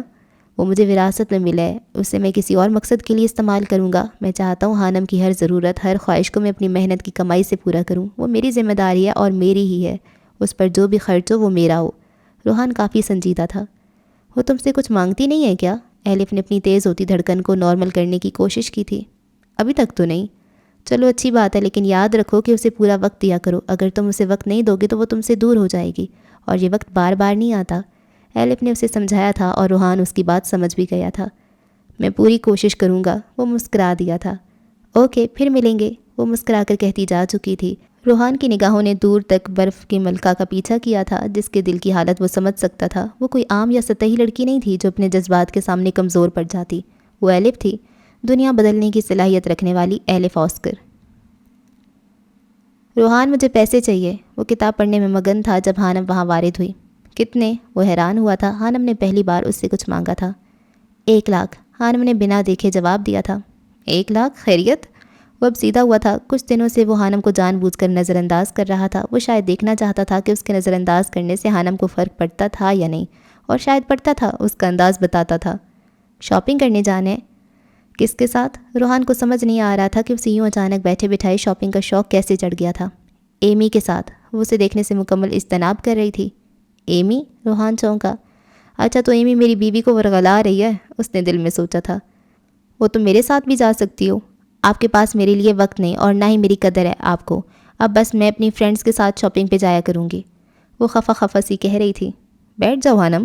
روحان نے اس کا ہاتھ پکڑ کے اسے اپنے سامنے بٹھایا تھا۔ اس کی لرزتی پلکوں سے وہ اندازہ لگا سکتا تھا کہ اس وقت وہ خود پر اور اپنے غصے پہ ضبط کر رہی تھی۔ 1 لاکھ کی شاپنگ کرو گی؟ ہاں، لیکن میرے پاس تو اتنے پیسے نہیں ہیں۔ روحان کی بات سن کر ہانم نے چونک کر اسے دیکھا تھا۔ اس کا ہاتھ ابھی بھی روحان کے ہاتھوں میں تھا۔ ہاں نا، میری تنخواہ بھی بہت کم ہے، اس گھر کے کچھ پیسے ادا کرنے تھے، وہ ادا کیے میں نے۔ میرے اکاؤنٹ میں 50,000 بچے ہوں گے۔ اگر تم چاہو تو وہ سارے لے سکتی ہو، لیکن میں چاہتا ہوں تم شاپنگ کرنے میرے ساتھ جاؤ، نہ کہ ایمی یا کسی اور کے ساتھ۔ ہاں، البتہ تم گھومنے جانا چاہو تو جا سکتی ہو۔ کیا تم کم تنخواہ میں گزارا کر لو گی میرے ساتھ؟ تب تک جب تک میں امیر نہیں ہو جاتا، وہ سادگی لیے پوچھ رہا تھا۔ اس کی امیر ہونے کی بات سن کر ہانم کو ہنسی آئی تھی، جسے وہ ضبط کر گئی تھی۔ اسے وہ وقت یاد آیا تھا جب ان کے گھر میں مہینے کے 20,000 مشکل سے آتے تھے۔ وہ وقت بھی اس نے بنا کوئی شکوہ کیے گزارا تھا۔ کچھ بولو بھی، اسے خاموش دیکھ کر روحان بولا تھا۔ لندن میں رہ کر بھی آپ غریب ہیں، کمال ہے، لوگ تو لاکھوں کماتے ہیں۔ ہانم نے جان بوجھ کر اسے چھیڑا تھا۔ ہاں، تم ٹھیک کہہ رہی ہو، میں سوچ رہا ہوں ایک اور جاب شروع کر دوں۔ ضرورت نہیں ہے، ہانم نے خفگی سے کہا۔ بی جان نے میرے اکاؤنٹ میں کافی بڑی رقم ٹرانسفر کی ہوئی ہے، اور بابا سائیں بھی کرواتے رہتے ہیں۔ آپ ان سے نہیں لیتے، لیکن وہ جانتے ہیں ہمیں لندن جیسے شہر میں کبھی بھی بڑی رقم کی ضرورت پڑ سکتی ہے، اور اگر آپ کو پیسوں کی ضرورت ہو تو آپ مجھ سے ادھار لے سکتے ہیں، بعد میں واپس کر دیجیے گا۔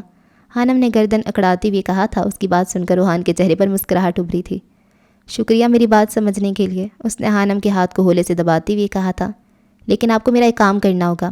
حکم کرو، وہ مسکرایا۔ اس کے پوچھنے پر حانم نے اسے best couple of the year کے شو کے بارے میں بتایا تھا۔ ہمیں وہاں جانا ہوگا، ایک راؤنڈ میں کھیل چکی ہوں جو آن لائن ہوا تھا، ہم فائنل میں پہنچ چکے ہیں، میں بہت خوش ہوں۔ 1 منٹ رکے، میں آپ کو دکھاتی ہوں۔ وہ پرجوش سی اٹھی تھی، کچھ دیر بعد وہ لیپ ٹاپ اٹھا کر لائی تھی۔ یہ دیکھیں 2 کپل پہنچ چکے ہیں فائنل تک، دوسرا کپل بہت مضبوط ہے، پہلا راؤنڈ میری طرح اس لڑکی نے کھیلا ہے۔ حانم نے لڑکی کا نام بتایا تھا۔ روحان اشتیاق سے اسے دیکھ رہا تھا جو بہت خوش نظر آ رہی تھی۔ مجھے جیتنے میں دلچسپی نہیں ہے، میرے لیے یہ گیم دلچسپ ہے، آپ چلیں گے نا میرے ساتھ؟ حانم کی آنکھوں میں امید تھی۔ روحان محبت پاش نگاہوں سے اسے دیکھ رہا تھا۔ وہ ابھی تک اسے کچھ نہیں دے پایا تھا سوائے اس گھر کے اور حلال رزق کے۔ وہ پہلی بار کچھ مانگ رہی تھی۔ ہاں میں چلوں گا، وہ مسکرایا۔ کیا واقعی؟ حانم کا چہرہ دیکھنے لائق تھا، وہ ایک دم سے کھل اٹھی تھی۔ لیکن ایک شرط پر، جیتنا ہمیں ہی ہوگا۔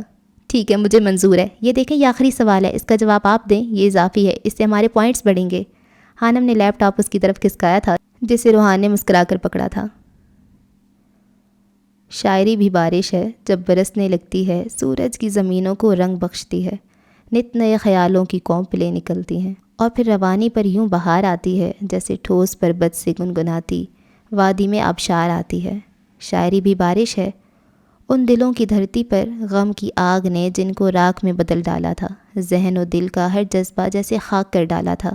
ایسی زمینوں پر بارش برسنے سے فرق کچھ نہیں پڑتا، مگر اب دل کی زمین پر بارش برسنے سے فرق پڑنے لگا تھا۔ بارشوں کا موسم تھا، حانم کو سالوں بعد آج بارش بہت خوبصورت لگ رہی تھی۔ وہ ٹھنڈ کی فکر نہ کرتے ہوئے بارش میں بھیگنے لگی تھی، دل میں ایک عجیب سی ہلچل مچی تھی، سب اچھا لگ رہا تھا۔ گرجتے بادل، برستی بارش، اس کے دل کی سوکھی زمین پر پھوار سی پڑی تھی۔ اسے اپنے اندر ٹھنڈک اترتی محسوس ہوئی تھی۔ وہ دونوں ہاتھ اٹھائے چہرہ اوپر کیے کھڑی تھی۔ وہ چاہتی تھی آج کی بارش اتنا برسے کہ جلد حل کر دے۔ حانم تم کیا کر رہی ہو؟ بیمار ہو جاؤ گی پاگل لڑکی۔ روحان کی آواز پر وہ چونکی تھی جو ابھی گھر آیا تھا۔ آج وہ جلدی آ گیا تھا، شام 7 بجے شو تھا، انہیں جانا تھا۔ روحان تیز تیز قدم اٹھاتا اس تک گیا تھا اور پھر بازو سے پکڑ کر اسے اندر لایا تھا۔ کیا ہو گیا تمہیں؟ پتہ ہے ابھی بہت ٹھنڈ ہے۔ وہ اسے پریشانی سے دیکھ رہا تھا۔ حانم کو اس کا پریشان ہونا اچھا لگا تھا۔ آج کی بارش حسین ہے نا روحان؟ وہ پوچھ رہی تھی۔ اس کی آنکھوں کی چمک دیکھ کر روحان کو سالوں پہلے والا وہ منظر یاد آ گیا تھا جب اس کا دل وہ نم آنکھوں والی لڑکی کا شکار ہوا تھا جو اپنا فون اسے چھین کر لے گئی تھی، اور وہ don't touch my phone you muggles والے الفاظ پہ دیر تک ہنستا رہا تھا۔ ہاں بارش بہت حسین ہے، وہ اس کے چہرے کو دیکھتے ہوئے بولا تھا۔ لیکن شاید تم بھول گئی ہو، ہمیں شو میں جانا ہے اور 5 بج چکے ہیں۔ روحان نے اسے یاد دلایا۔ ارے ہاں میں تو بھول ہی گئی تھی، پیچھے ہٹیں، آپ نے بھی مجھے باتوں میں لگا لیا اور دیر کروا دی، ابھی تو تیار بھی ہونا ہے۔ وہ اس پہ الزام لگاتی اسے ہاتھوں سے پرے دھکیلتی کمرے کے جانب بھاگی تھی۔ میں نے باتوں میں لگایا؟ روحان تو اس کے نئے الزام پہ اش کر اٹھا تھا اور پھر مسکرا کر اس کے پیچھے قدم بڑھا دیے۔ وہ دونوں تیار ہو رہے تھے۔ حانم نے اپنا کوٹ پہنتے ہوئے ایک نظر اپنے پیچھے کھڑے روحان کو دیکھا تھا جو مصروف سا اپنے کف کے بٹن بند کر رہا تھا۔ وہ کافی وجیح لگ رہا تھا۔ ایک بات بتائیں مجھے۔ پوچھو۔ جنت میں مردوں کو حوریں ملیں گی تو عورتوں کے لیے کیا ہے؟ قرآن کریم کے مطابق کوئی شخص جنت میں داخل ہوگا تو اسے حور یعنی خوبصورت دوشیزہ دی جائے گی۔ سوال یہ ہے کہ جب کوئی عورت جنت میں جائے گی تو اسے کیا دیا جائے گا؟ حانم کے سوال پر روحان کے ہاتھ ساکت ہوئے تھے۔ اس کا دل اچانک دھڑکا تھا۔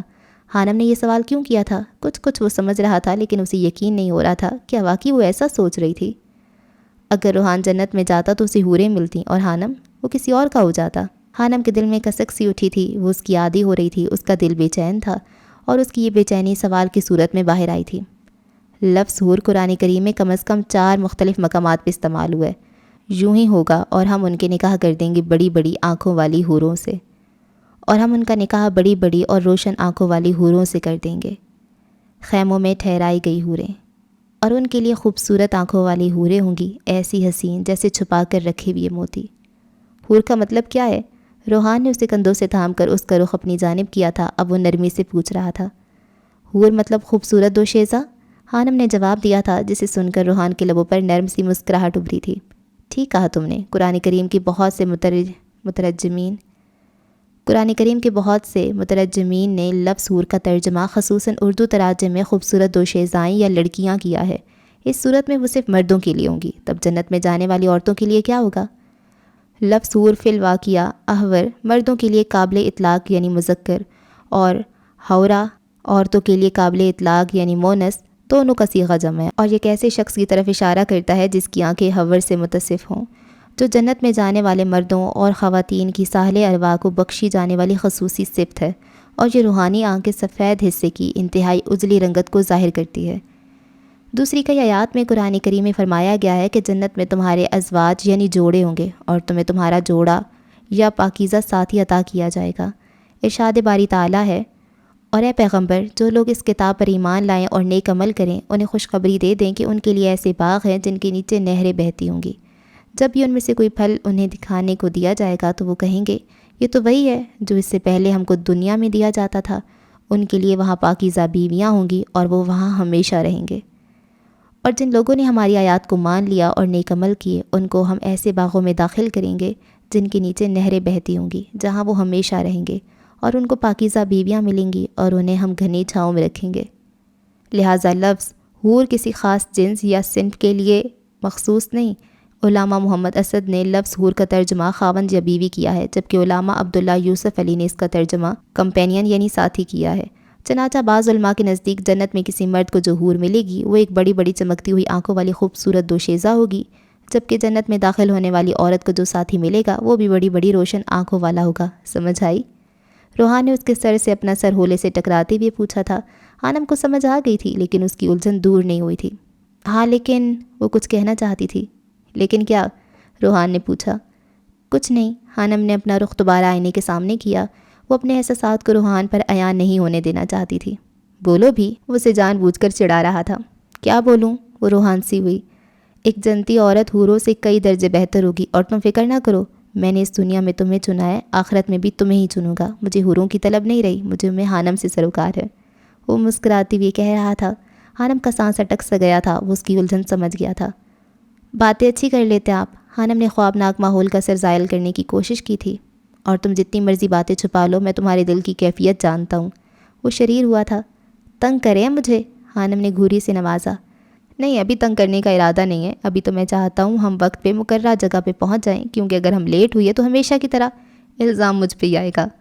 وہ معصوم سی صورت بناتے ہوئے بولا تھا، جبکہ حانم اسے خفگی سے دیکھنے کے بعد جوتے پہننے لگ گئی تھی۔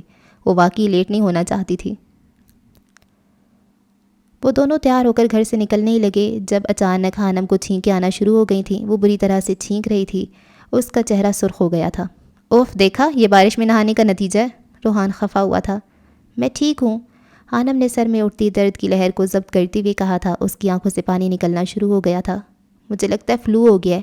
حانم کو اپنے گلے میں بھی خراش سی محسوس ہو رہی تھی۔ اچھا تم یہ ماسک پہن لو، اس سے تمہاری ناک ٹھنڈی ہوا سے بچی رہے گی۔ حانم نے فرما برداری سے وہ ماسک پہن لیا تھا۔ چلے اب دیر ہو رہی ہے، حانم پریشانی سے بولی تھی، جس پہ روحان سر جھٹک کے آگے بڑھ گیا تھا۔ شام بہت خوبصورت تھی۔ شو دیکھنے کے لیے سینکڑوں لوگ آئے ہوئے تھے۔ وہ دونوں ٹی وی پہ آنے والے تھے۔ ایک بڑی سی خوبصورت ٹرافی جس پہ خوبصورت کپل بنا ہوا تھا سامنے رکھی تھی۔ حانم کو نہیں پتا کہ وہ کس مٹیریل سے بنی تھی، لیکن وہ خوب چمک رہی تھی۔ حانم نے نظر اٹھا کر کچھ فاصلے پر اپنے سامنے بیٹھے دوسرے کپل کو دیکھا تھا۔ وہ دونوں بہت پیارے تھے۔ لڑکی نے حانم کی طرح یہ حجاب کیا ہوا تھا۔ وہ دونوں ایک ساتھ بیٹھے بہت اچھے لگ رہے تھے، مکمل جیسے ایک دوسرے کے لیے بنے ہوں۔ حانم نے ایک نظر ان دونوں کو اور پھر اس ٹرافی کو دیکھا تھا۔ اس کی آنکھوں کی چمک بڑھ گئی تھی۔ سامنے بیٹھی وہ معصوم سی لڑکی بھی حانم اور روحان کو اشتیاق سے دیکھ رہی تھی۔ سوال و جواب کا سلسلہ چلا تھا جو کافی دلچسپ تھا۔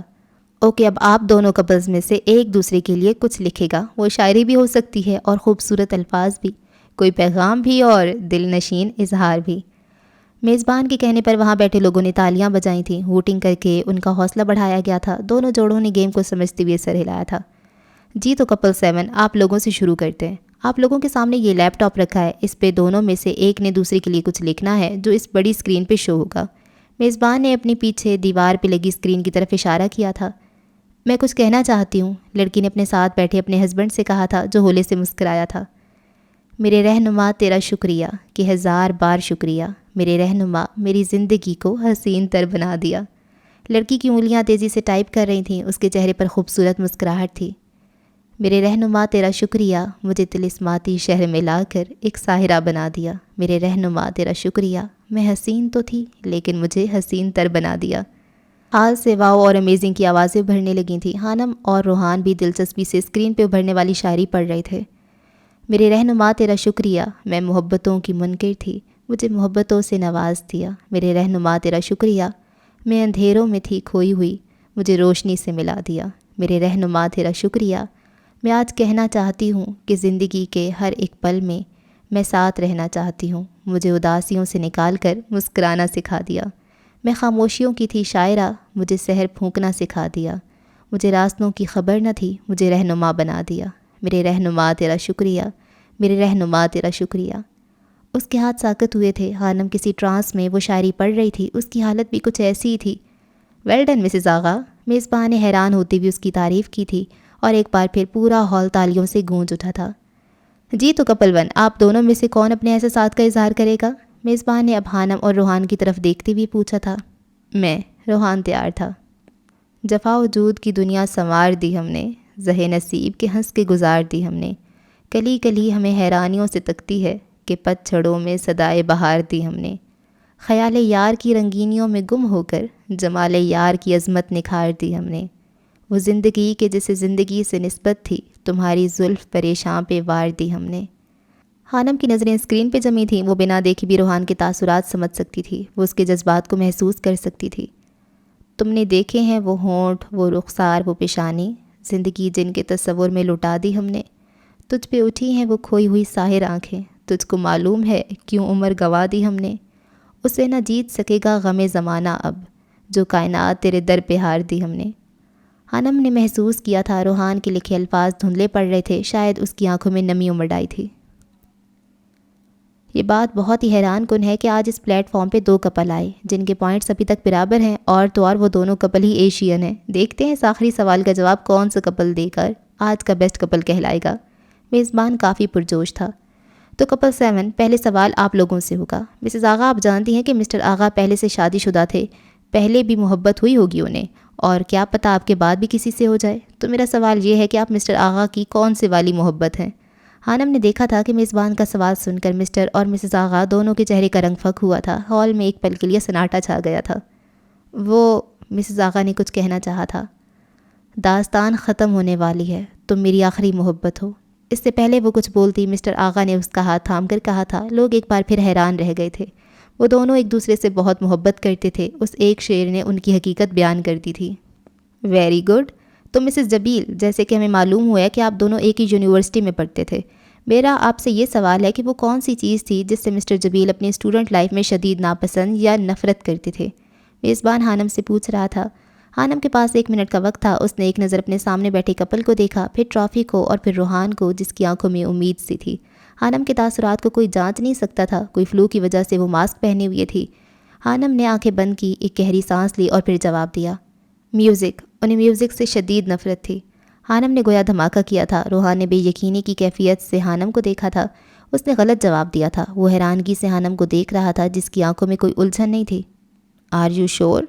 میزبان نے دوبارہ پوچھا۔ جی۔ خانم نے اس بات میں سر ہلایا۔ خانم کی نظریں مسز آغا پہ جا رکی تھی جو حیرانی سے خانم کو دیکھ رہی تھی، اس کے چہرے پر بھی بے یقینی سی پھیلی تھی، شاید اسے بھی خانم سے اس جواب کی توقع نہیں تھی۔ خانم اور روحان ایک خوبصورت گول میز کے گرد بیٹھے تھے۔ آج کے بیسٹ کپل کا اعلان ہو چکا تھا، مسٹر اور مسز آغا جیت چکے تھے۔ وہ دونوں ٹرافی ہاتھ میں لیے ایک ساتھ کھڑے بہت اچھے لگ رہے تھے۔ خانم نے روحان کی طرف دیکھا تھا جس کی آنکھوں کی چمک مدھم پڑ گئی تھی۔ خانم، تم نے غلط جواب کیوں دیا؟ وہ پوچھ رہا تھا۔ نہیں تو میں نے درست جواب دیا تھا، مجھے لگا اس نے پوچھا کہ تمہیں کیا چیز بہت زیادہ پسند تھی تو میں نے میوزک بول دیا۔ وہ جھوٹ بول رہی تھی۔ مجھے ہارنے کا دکھ نہیں ہے بلکہ اس بات کا دکھ ہے کہ ہم بیسٹ کپل نہیں ہیں۔ وہ بچوں جیسی باتیں کر رہا تھا۔ خانم کے لبوں پر مسکراہٹ پھیلی۔ اس سے پہلے وہ کچھ کہتی، کچھ لوگ ان کی طرف بڑھے، شاید انہوں نے روحان جبیل کو پہچان لیا تھا، وہ اس سے آٹوگراف لے رہے تھے۔ کچھ لوگ اس کی بیوی یعنی ام خانم کو دیکھنا چاہتے تھے، لیکن وہ ماسک پہنی ہوئی تھی جسے لوگ نقاب سمجھ رہے تھے۔ کچھ دیر بعد وہ جا چکے تھے۔ آپ کو پتہ ہے وہ لوگ کیوں جیتے ہیں؟ وہ اس لیے کہ وہ دونوں ایک دوسرے سے بہت محبت کرتے ہیں، ان دونوں میں کوئی کمی نہیں، وہ ایک دوسرے کے ساتھ مکمل ہیں۔ خانم بتا رہی تھی۔ کیا ہم میں کوئی کمی ہے؟ کیا ہم مکمل نہیں ہیں؟ کیا ہماری محبت میں کمی ہے؟ روحان اس کی آنکھوں میں دیکھ کر پوچھ رہا تھا۔ کمی ہے، خانم نے عجیب سے لہجے میں جواب دیا تھا۔ روحان چونک گیا تھا، کچھ پل وہ اسے دیکھتا رہا تھا اور پھر اسے سمجھ آ گیا تھا۔ خانم اس سے اتنی محبت نہیں کرتی تھی، بلکہ شاید کرتی ہی نہیں تھی، لیکن اسٹیج پہ جو لڑکی کھڑی تھی وہ اپنے ساتھ کھڑے محافظ سے بے پناہ محبت کرتی تھی۔ روحان کو وجہ سمجھ آ گئی تھی۔ اگر میں درست جواب دیتی تو یقیناً ہم بھی بیسٹ کپل کہلاتے، لیکن زیادتی ہوتی، ہم دونوں جانتے ہیں حقیقت کچھ اور ہے۔ حانم کے الفاظ کسی ہتھوڑی کی طرح روحان کی سماعت سے ٹکرا رہے تھے. اسے افسوس ہو رہا تھا, صد افسوس.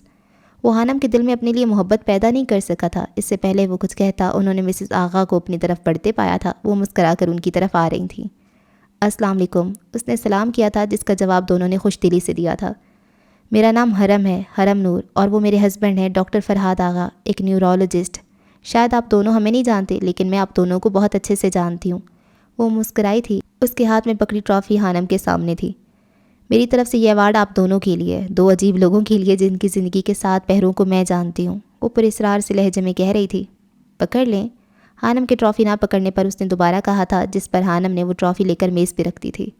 میں آتا ہوں. روحان ایکسکیوز کرتا وہاں سے اٹھ گیا تھا. وہ اب دونوں کو باتیں کرنے دینا چاہتا تھا. پتہ ہے میں سمجھتی تھی کہ دنیا میں صرف میں اور ہادی ہی وہ واحد کپل ہیں جن کی زندگی کی کہانی عجیب و غریب ہے, لیکن جب میں نے اپنے مد مقابل 2 مزید لوگوں کو پایا تو مجھے تجسس ہوا. روحان جبیل, جسے پورا لندن جانتا ہے, جس انسان کے لیکچر میں بہت شوق سے سنتی ہوں, جو ایک سلفائٹ ہے, اس کا کپل ہمارے مقابلے میں تھا. پتہ ہے میں یہاں جیتنے کے لیے نہیں آئی تھی, بلکہ میں 2 ایسے لوگوں سے ملنا چاہتی تھی جو سلفائٹ تھے. حانم حیرت سے اس لڑکی کو سن رہی تھی جو نازک سی تھی, شاید وہ اس سے کم عمر تھی. میری اور ہادی کی شادی کو 4 سال ہونے والے ہیں اور ہم پچھلے 2 سالوں سے لندن میں ہیں. ہادی یہاں ہاسپٹل میں ایک نیورو سرجن کے طور پہ کام کرتے ہیں. میں کبھی اتنے تجسس کا شکار نہیں ہوئی تھی. مجھے کبھی کسی جوڑے کے متعلق جاننے کا اتنا اشتیاق نہیں ہوا تھا جتنا روحان جبیل اور حانم کو جاننے کا. میں نے زندگی میں پہلی بار عیش بن کے اپنے سیم سے کچھ مانگا تھا, اور وہ تھا روحان جبیل اور حانم کی ابتدائی زندگی کے بارے میں معلومات, جسے لندن میں کوئی نہیں جانتا لیکن میں جان گئی تھی اور پہچان بھی گئی. اور میں آرجے کو جان کر حیران رہ گئی. مجھے محسوس ہوتا تھا کہ آپ دونوں کے درمیان کچھ غیر معمولی تھا, اور جب میں نے اس کہانی کی زندگی 6 پہر جانے تو میں رو دی تھی. آپ دونوں کی شادی کو شاید 2 سال ہوئی ہیں, لیکن آپ دونوں کا رشتہ سالوں سے چلتا آ رہا ہے. تب سے جب سے میں اور ہادی ایک دوسرے کو جانتے بھی نہیں تھے, جب ہادی کی زندگی میں کوئی اور تھی. میں دل سے چاہتی تھی کہ اس جوڑے کو آج کا ایوارڈ ملے جنہوں نے بہت کچھ کھویا ہے, اور میں یہ بھی جانتی ہوں کہ آپ نے غلط جواب دیا تھا. ایسا کیوں؟ حانم جو سانس روکے اسے سن رہی تھی اس کے سوال پہ چونکی تھی. اس کی زندگی کی ساری فلم آنکھوں کے سامنے گھوم گئی تھی. کیونکہ میری طرف سے محبت کی کمی ہے, شاید اس لیے. حانم نے سچ بولا تھا. کوئی بات نہیں, ایک دن یہ کمی آخری محبت کا روپ دھار لے گی. وہ مسکرائی تھی. پتہ میں آپ دونوں کی بہت عزت کرتی ہوں, خاص طور پر مسٹر روحان جبیل کی. میرے دل میں آپ دونوں کے لیے ایک عقیدت سی پیدا ہو گئی ہے. حرم کی باتیں حانم کو جھنجھوڑ رہی تھیں. ایک بار آنکھیں بند کر کے محسوس کرنے کی کوشش کریں, آپ کو ہر طرف محبت ہی نظر آئے گی, کیونکہ خاص لوگوں کے نزدیک نفرت کا کیا کام. مجھے خوشی ہوئی ایک سلفائٹ سے مل کر. اس نے میز پہ رکھے حانم کے ہاتھ کو تھامتے ہوئے کہا تھا, جس پر حانم مسکرا دی تھی. اسے یہ معصوم سی لڑکی بہت اچھی لگی تھی. مجھے لگتا تھا کہ ہے سے شروع ہو کر میم پہ ختم ہونے والے نام کی لڑکی صرف میرے پاس ہے, لیکن میرا اندازہ غلط تھا. روحان جبیل اس وقت فرحاد آغا کے پاس کھڑا تھا. شاید اس کا اشارہ حرم کی طرف تھا.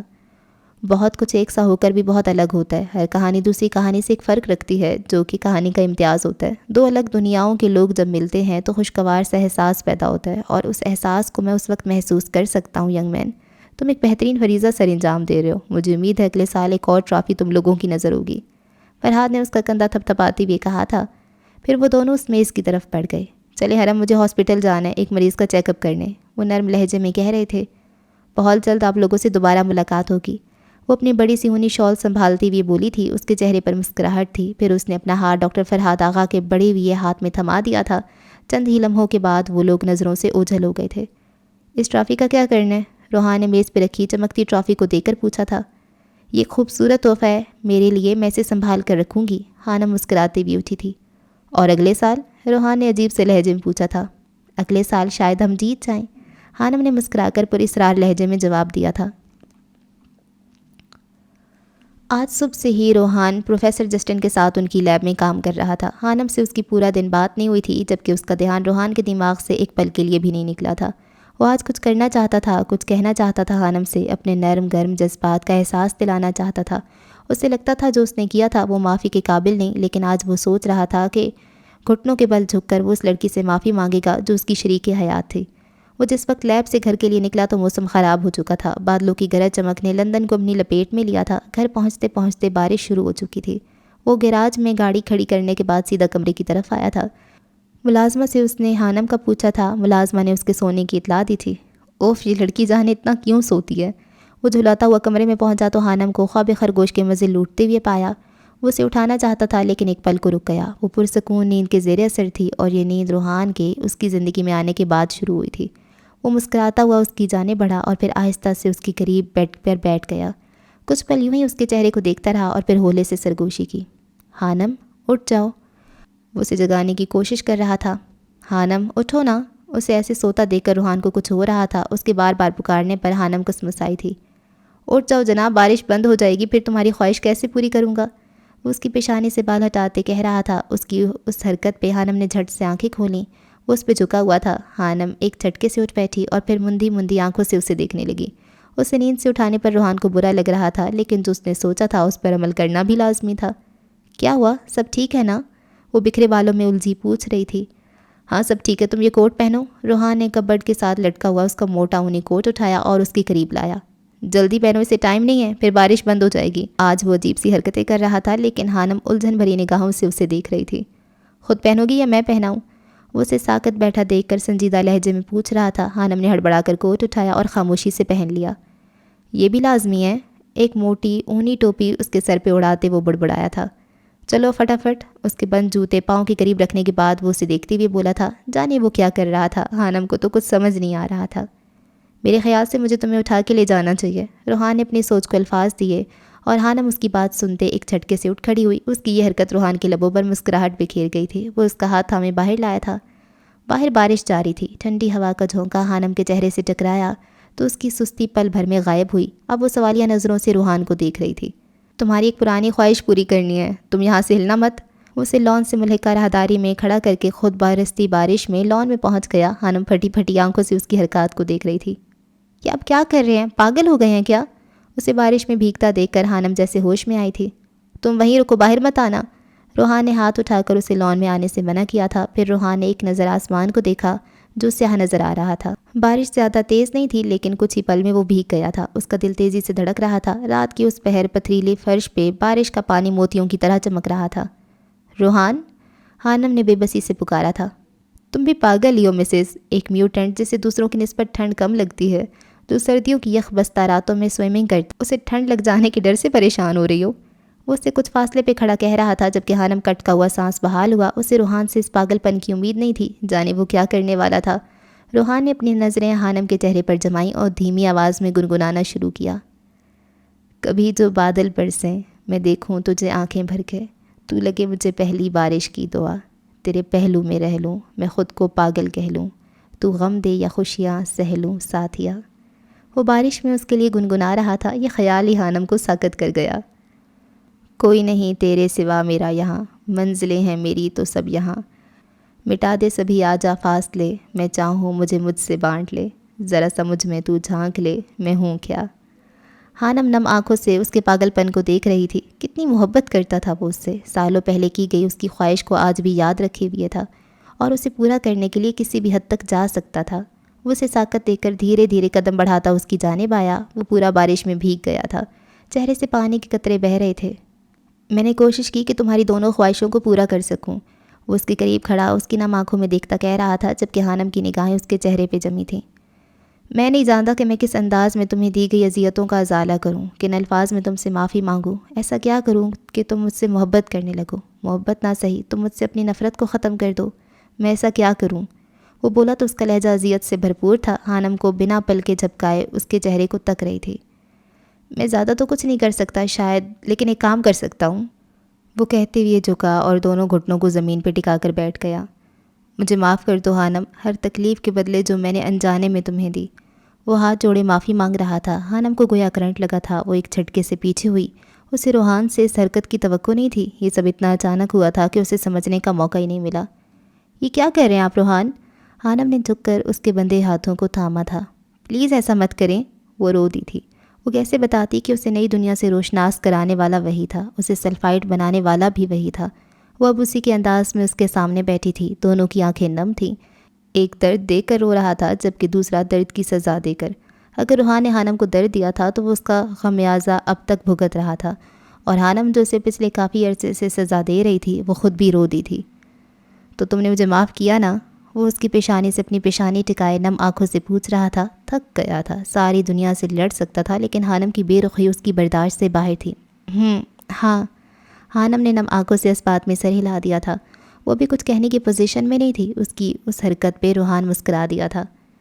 میں اس وقت پورا بھیگا ہوا ہوں مسز، ورنہ دل کر رہا ہے کہ تم اپنے حصار میں قید کر لوں۔ مجھے لگتا ہے میری قسمت ہی خراب ہے کہ تم قریب بھی آئی تو کس حالت میں۔ وہ بے چارگی سے بولا تو اس کی بات سن کر حانم نم آنکھوں سے ہنستی تھی۔ تم نے دیکھے ہیں وہ ہونٹ، وہ رخسار، وہ پیشانی، زندگی جن کے تصور میں لٹا دی ہم نے۔ تجھ پہ اٹھی ہیں وہ کھوئی ہوئی ساحر آنکھیں، تو اس کو معلوم ہے کیوں عمر گنوا دی ہم نے۔ روحان نے اپنا پسندیدہ شعر حانم کی نظر کیا اور جھک کر اس کی پیشانی پر مہر ثبت کی تھی، جبکہ حانم کے چہرے پر کوئی ناگواری نہیں ابھری تھی۔ باہر بارش اب تیز ہو چکی تھی اور بھیگی رات آہستہ آہستہ سرکنے لگی تھی۔ لندن میں یہ پورا ہفتہ بارشوں کا تھا۔ موسم ابر آلود ہو رہا تھا۔ روحان گھر نہیں تھا۔ حانم کو بہت بوریت ہو رہی تھی۔ وہ باہر نکلی تو ٹھنڈی ہوا نے اس پہ خوشگوار سا احساس چھوڑا تھا۔ وہ فٹافٹ اندر گئی، برساتی پہننے کے بعد باہر آئی تھی۔ پچھلے 2 دنوں سے اسے ہلکا ہلکا بخار تھا۔ روحان نے آج جلدی آنے کا کہا تھا مگر وہ ابھی تک نہیں آیا تھا۔ خود کو اچھی طرح کور کرنے کے بعد وہ باہر نکل گئی تھی۔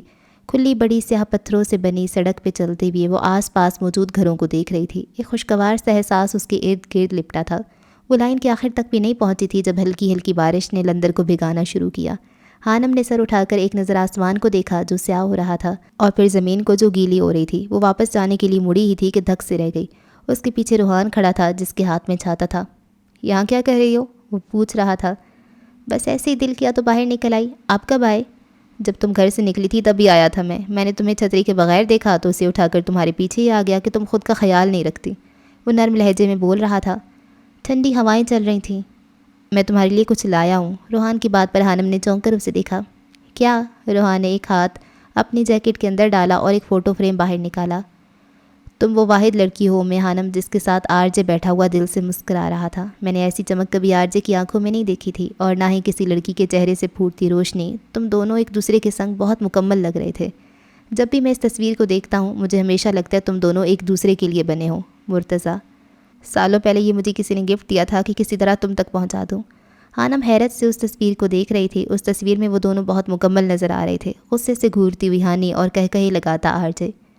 یہ کافی خوبصورت ہے۔ حانم کی آنکھیں چمکی تھیں۔ ہاں، جب میں نے پہلی بار اسے دیکھا تو مجھے بھی یہی محسوس ہوا تھا۔ اس تصویر میں مرتضیٰ تم سے کچھ کہنا چاہتا ہے، کیا تم اس کا پیغام سمجھ سکتی ہو؟ روحان نے امید سے اس کے چہرے کی طرف دیکھتے ہوئے پوچھا تھا۔ جانتی ہوں، اور پیغام بھی سمجھ چکی ہوں، وہ مسکرائی تھی۔ بائیں سائڈ پر بنے گھر کی اوپری منزل کی بالکنی میں جس میں کھڑکی تھی، ایلف کھڑی اپنی بند ہوتی دھڑکن کے ساتھ دونوں کو دیکھ رہی تھی۔ تو پھر اتنے فاصلے کیوں حانم؟ اس نے حانم کا دایاں ہاتھ پکڑ کر اپنی طرف کھینچا تھا۔ وہ اب التجائیہ لہجے میں پوچھ رہا تھا۔ اس رات کے بعد ان میں فاصلے سمٹے تھے لیکن ابھی بھی کچھ باقی تھا۔ حانم کا ہاتھ روحان کے سینے پہ دل کے مقام پہ رکھا تھا۔ وہ اس کے دل کی دھڑکن محسوس کر سکتی تھی۔ وہ دونوں ایک چھاتے کے نیچے تھے۔ اور کتنے امتحان لوگی؟ کیوں، تھک گئے آپ؟ حانم نے الٹا سوال کیا تھا۔ نہیں، ڈر لگتا ہے امید ٹوٹ نہ جائے۔ اس کے جواب پہ حانم نے چونک کر اسے دیکھا تھا۔ روحان کی آنکھیں بہت کچھ کہہ رہی تھیں۔ وہ پھر سے نظریں چرا گئی تھی۔ چلو کر لو ستم جتنے تمہارا دل چاہے ظالم لڑکی۔ روحان نے گہرا سانس لیا تھا۔ حانم خاموش کھڑی تھی۔ اس کی نظریں روحان کے سینے پر تھیں۔ اس کے ہاتھ میں حرکت ہوئی تھی۔ روحان کو کچھ محسوس ہوا تھا اور پھر اسے اپنی دھڑکن بند ہوتی محسوس ہوئی تھی۔ حانم نے شہادت کی انگلی سے اس کے دل کے مقام پہ اپنا نام لکھا تھا۔ مجھے کوئی امتحان نہیں لینا، بس اب جینا ہے، ایک نئی زندگی جینی ہے آپ کے ساتھ۔ وہ چہرے پہ ہزاروں دلکش رنگ سجائے کہہ رہی تھی۔ روحان کو اس کا یہ انداز پسند آیا تھا۔ ایلف نے دونوں کو قریب کھڑے پایا تھا۔ وہ دونوں ہی بہت خوش نظر آ رہے تھے، مکمل۔ ایلف کی آنکھیں نم ہوئی تھیں اور پھر اس نے کھڑکی بند کر دی تھی۔ وہ نہیں چاہتی تھی کہ اس کے آنسو ان دونوں کی زندگی میں کوئی مشکل لائیں۔ دیر از نو گاڈ۔ اس سے پہلے روحان کچھ کہتا اچانک ابھرنے والی آواز ان دونوں کی توجہ اپنی جانب مبذول کر آئی تھی۔ ان سے کچھ فاصلے پہ ایک لڑکا عجیب و غریب حلیے میں کوئی خدا نہیں کے نعرے لگا رہا تھا۔ اس کے پیچھے کچھ اور لڑکے لڑکیاں تھیں، وہ شاید اسٹوڈنٹس تھے۔ روحان نے گہری نظروں سے اسے دیکھا تھا اور اسے آر جے یاد آ گیا تھا۔ دیر از نو گاڈ، وہ پھر چلایا تھا۔ بٹ اللہ، لیکن سوائے اللہ کے۔ حانم چونکی تھی۔ دوسرا فقرہ روحان نے بولا تھا۔ دیر از نو گاڈ، وہ لڑکا غصے سے چلایا تھا اور کھا جانے والی نظروں سے روحان کو گھور رہا تھا۔ بٹ اللہ، روحان جبیل کون سا باز آنے والا تھا۔ وٹ دی ہیل، وہ بپرا ہوا ان کی جانب بڑھا تھا۔ کیا مسئلہ ہے تمہیں؟ وہ روحان جبیل کے سامنے کھڑا پوچھ رہا تھا اور پھر اچانک چونک کر خاموش ہو گیا۔ R J? اس کی آنکھیں حیرت سے پھیلی تھیں۔ تم آر جے ہو نا؟ وہی آر جے جو کہتا تھا کہ کوئی خدا نہیں؟ وہ حیرت سے دنگ چہرے کے ساتھ پوچھ رہا تھا۔ ہاں کوئی خدا نہیں سوائے اللہ کے، روحان نے جواب دیا تھا۔ اس کی بات سن کر لڑکی کی تیوری چڑھی تھی۔ نہیں میں نہیں مانتا، وہ غصے سے غراتا آگے بڑھ گیا تھا۔ دیر از نو گاڈ، اس نے پھر نعرہ لگایا تھا۔ بٹ اللہ، روحان نے پھر جواب دیا تھا۔ حانم دلچسپی سے یہ منظر دیکھ رہی تھی۔ وہ گروپ ابھی نظروں سے اوجھل نہیں ہوا تھا، البتہ کافی دور جا چکا تھا۔ وہ لڑکا اب خاموش ہو گیا تھا، اس نے نعرے لگانے بند کر دیے تھے۔ تمہیں کیا لگتا ہے حانم، کیا ہونے والا ہے؟ روحان نے اس لڑکے کو گہری نظروں سے دیکھتے ہوئے پوچھا تھا۔ مجھے لگتا ہے کوئی حانم پھر سے ڈپریشن میں جانے والی ہے، حانم نے سرد آہ بھرتے ہوئے جواب دیا تھا۔ وہ لڑکا اب ایک گھر کے سامنے رکا تھا جہاں سے ایک لڑکی باہر نکلی تھی۔ وہ لڑکی سے کچھ کہہ رہا تھا۔ روحان کے چہرے پر عجیب سی چمک تھی، اور پھر لڑکی نے ہاتھ گھما کے اس لڑکے کے منہ پہ تھپڑ مارا تھا۔ اور مجھے لگتا ہے ایک بار پھر سے کسی آرجے کی بینڈ بجنے والی ہے، روحان نے محظوظ ہوتے ہوئے کہا تھا، جس پہ حانم کا کہکا ابھرا تھا۔ اچھی بات ہے، آرجے کی بینڈ بجنی چاہیے، حانم اب ہنس رہی تھی۔ بہت ظالم لڑکی ہو تم، روحان نے مصنوعی خفگی سے کہا تھا۔ حانم نے دلچسپ نظروں سے اسے دیکھا تھا۔ وہ برا سا منہ بنائے حانم کو اچھا لگا تھا۔ بارش تیز ہوئی تھی۔ گھر چلیں، بارش تیز ہو گئی ہے، حانم نے اپنا ہاتھ آگے بڑھایا تھا۔ روحان نے چونک کر حیرت سے اس کے بڑے ہوئے ہاتھ کو دیکھا تھا، اور پھر کھلے دل سے مسکرا کر اس کا نازک ہاتھ تھاما تھا۔ اس نے چھتری کو حانم کے اوپر کر کے اسے بارش سے بچانے کی پوری کوشش کی تھی۔ دونوں نے قدم واپس گھر کی طرف بڑھا دیے تھے۔ اچھا سنو، جب دو سلفائٹ ملتے ہیں تو کیا ہوتا ہے؟ وہ شریر لہجے میں پوچھ رہا تھا۔ بارش آتی ہے، حانم مسکرائی تھی۔ وہ تو روز ہی آتی ہے، اور ابھی بھی ہو رہی ہے۔ آج کی بارش کا انداز نرالا ہے، آپ سنیں یہ کچھ کہہ رہی ہے۔ حانم اس کے ساتھ چلتی ہوئی کہہ رہی تھی، میں چاہتا ہوں ہم پیرس جائیں کچھ دنوں کے لیے، ہشام کے شہر میں، اس کی یاد میں، ہر اس جگہ پر جائیں جہاں وہ چاہتا تھا۔ روحان کو وہ نہیں بھولتا تھا۔ کیا آج کی بارش یہ کہہ رہی ہے؟ حانم نے پوچھا تھا۔ ہاں یہ بھی، بہت کچھ اور بھی۔ اور کیا؟ یہی کہ محبت کا آغاز ہو چکا ہے، دو سلفائٹ کی محبت، ایک ایسی داستان شروع ہونے والی ہے جسے لندن برسوں یاد رکھے گا، وہ سرشار لہجے میں بتا رہا تھا، جس پہ حانم مسکرا دی تھی۔ اس نے آج خود کو بہت ہلکا پھلکا محسوس کیا تھا۔ جب دل تمہارا اپنا ہو پر باتیں ساری اس کی ہوں، جب سانسیں تمہاری اپنی ہوں اور خوشبو آتی اس کی ہو، جب حد درجہ مصروف ہو تم، وہ یاد اچانک آئے تو، جب آنکھیں نیند سے بوجھل ہوں، تم پاس اسے ہی پاؤ تو، پھر خود کو دھوکہ مت دینا اور اس سے جا کے کہہ دینا، اس دل کو محبت ہے تم سے۔ اور آج حانم نے ایک خوبصورت انداز میں اس جذبے کا اظہار کیا تھا جو ابھی اس کے دل میں پھوٹا تھا، جسے روحان جبیل نے دل و جان سے قبول کیا تھا۔ دو سلفائٹ ہمیشہ کے لیے ایک ہو گئے تھے۔ وہ دونوں آج بہت خوش تھے۔ زندگی کا یہ 7واں پہر بہت خوشگوار تھا۔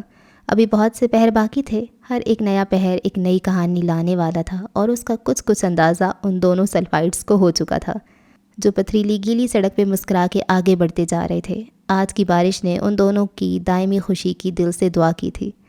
اچھا جی، تو ناول ہو گیا کمپلیٹ۔ اچھا، ناول مزے کا تھا، کہانی اچھی تھی۔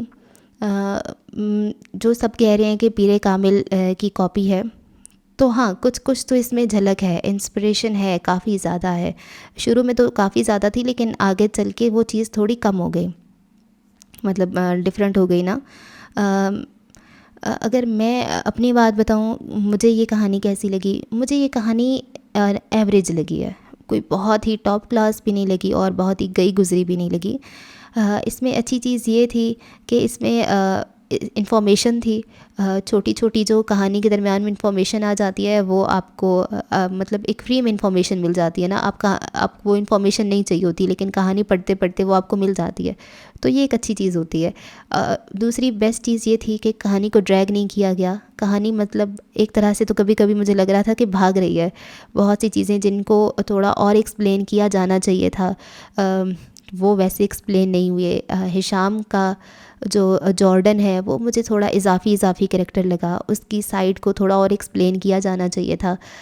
وہ ہشام بن گیا، جو کہ بہت ہی امیچور بات ہے کہ اس کو اس کا نام بھی دے دیا گیا، وہ ان کے گھر میں بھی رہنے لگ گیا، اس کی پسند کی لڑکی مطلب ماہی، اسی سے اس کی شادی بھی ہو گئی۔ تو یہ میرے خیال سے تو جارڈن کے ساتھ ناانصافی ہے کہ اس کا اپنا وجود ہی ختم ہو گیا، اپنا نام تو چلو اس نے اگر مسلم ہونا تھا تو چینج کرنا ہی تھا، لیکن اس کی اپنی لائف ہی ختم ہو گئی، وہ بالکل ہشام کی جگہ پہ آ گیا۔ تو یہ تھوڑا سا مجھے آف سین لگا، کم از کم نام تو اس کا کوئی اور رکھتے یار۔ تو اور ماہی کا اور ہشام کا آخر میں ان کو تھوڑا دکھانا چاہیے تھا، لیکن وہی بات کہ شاید اس کا سیزن 2 ہے تو اس میں پھر ان چیزوں کو ایکسپلین کیا جائے گا۔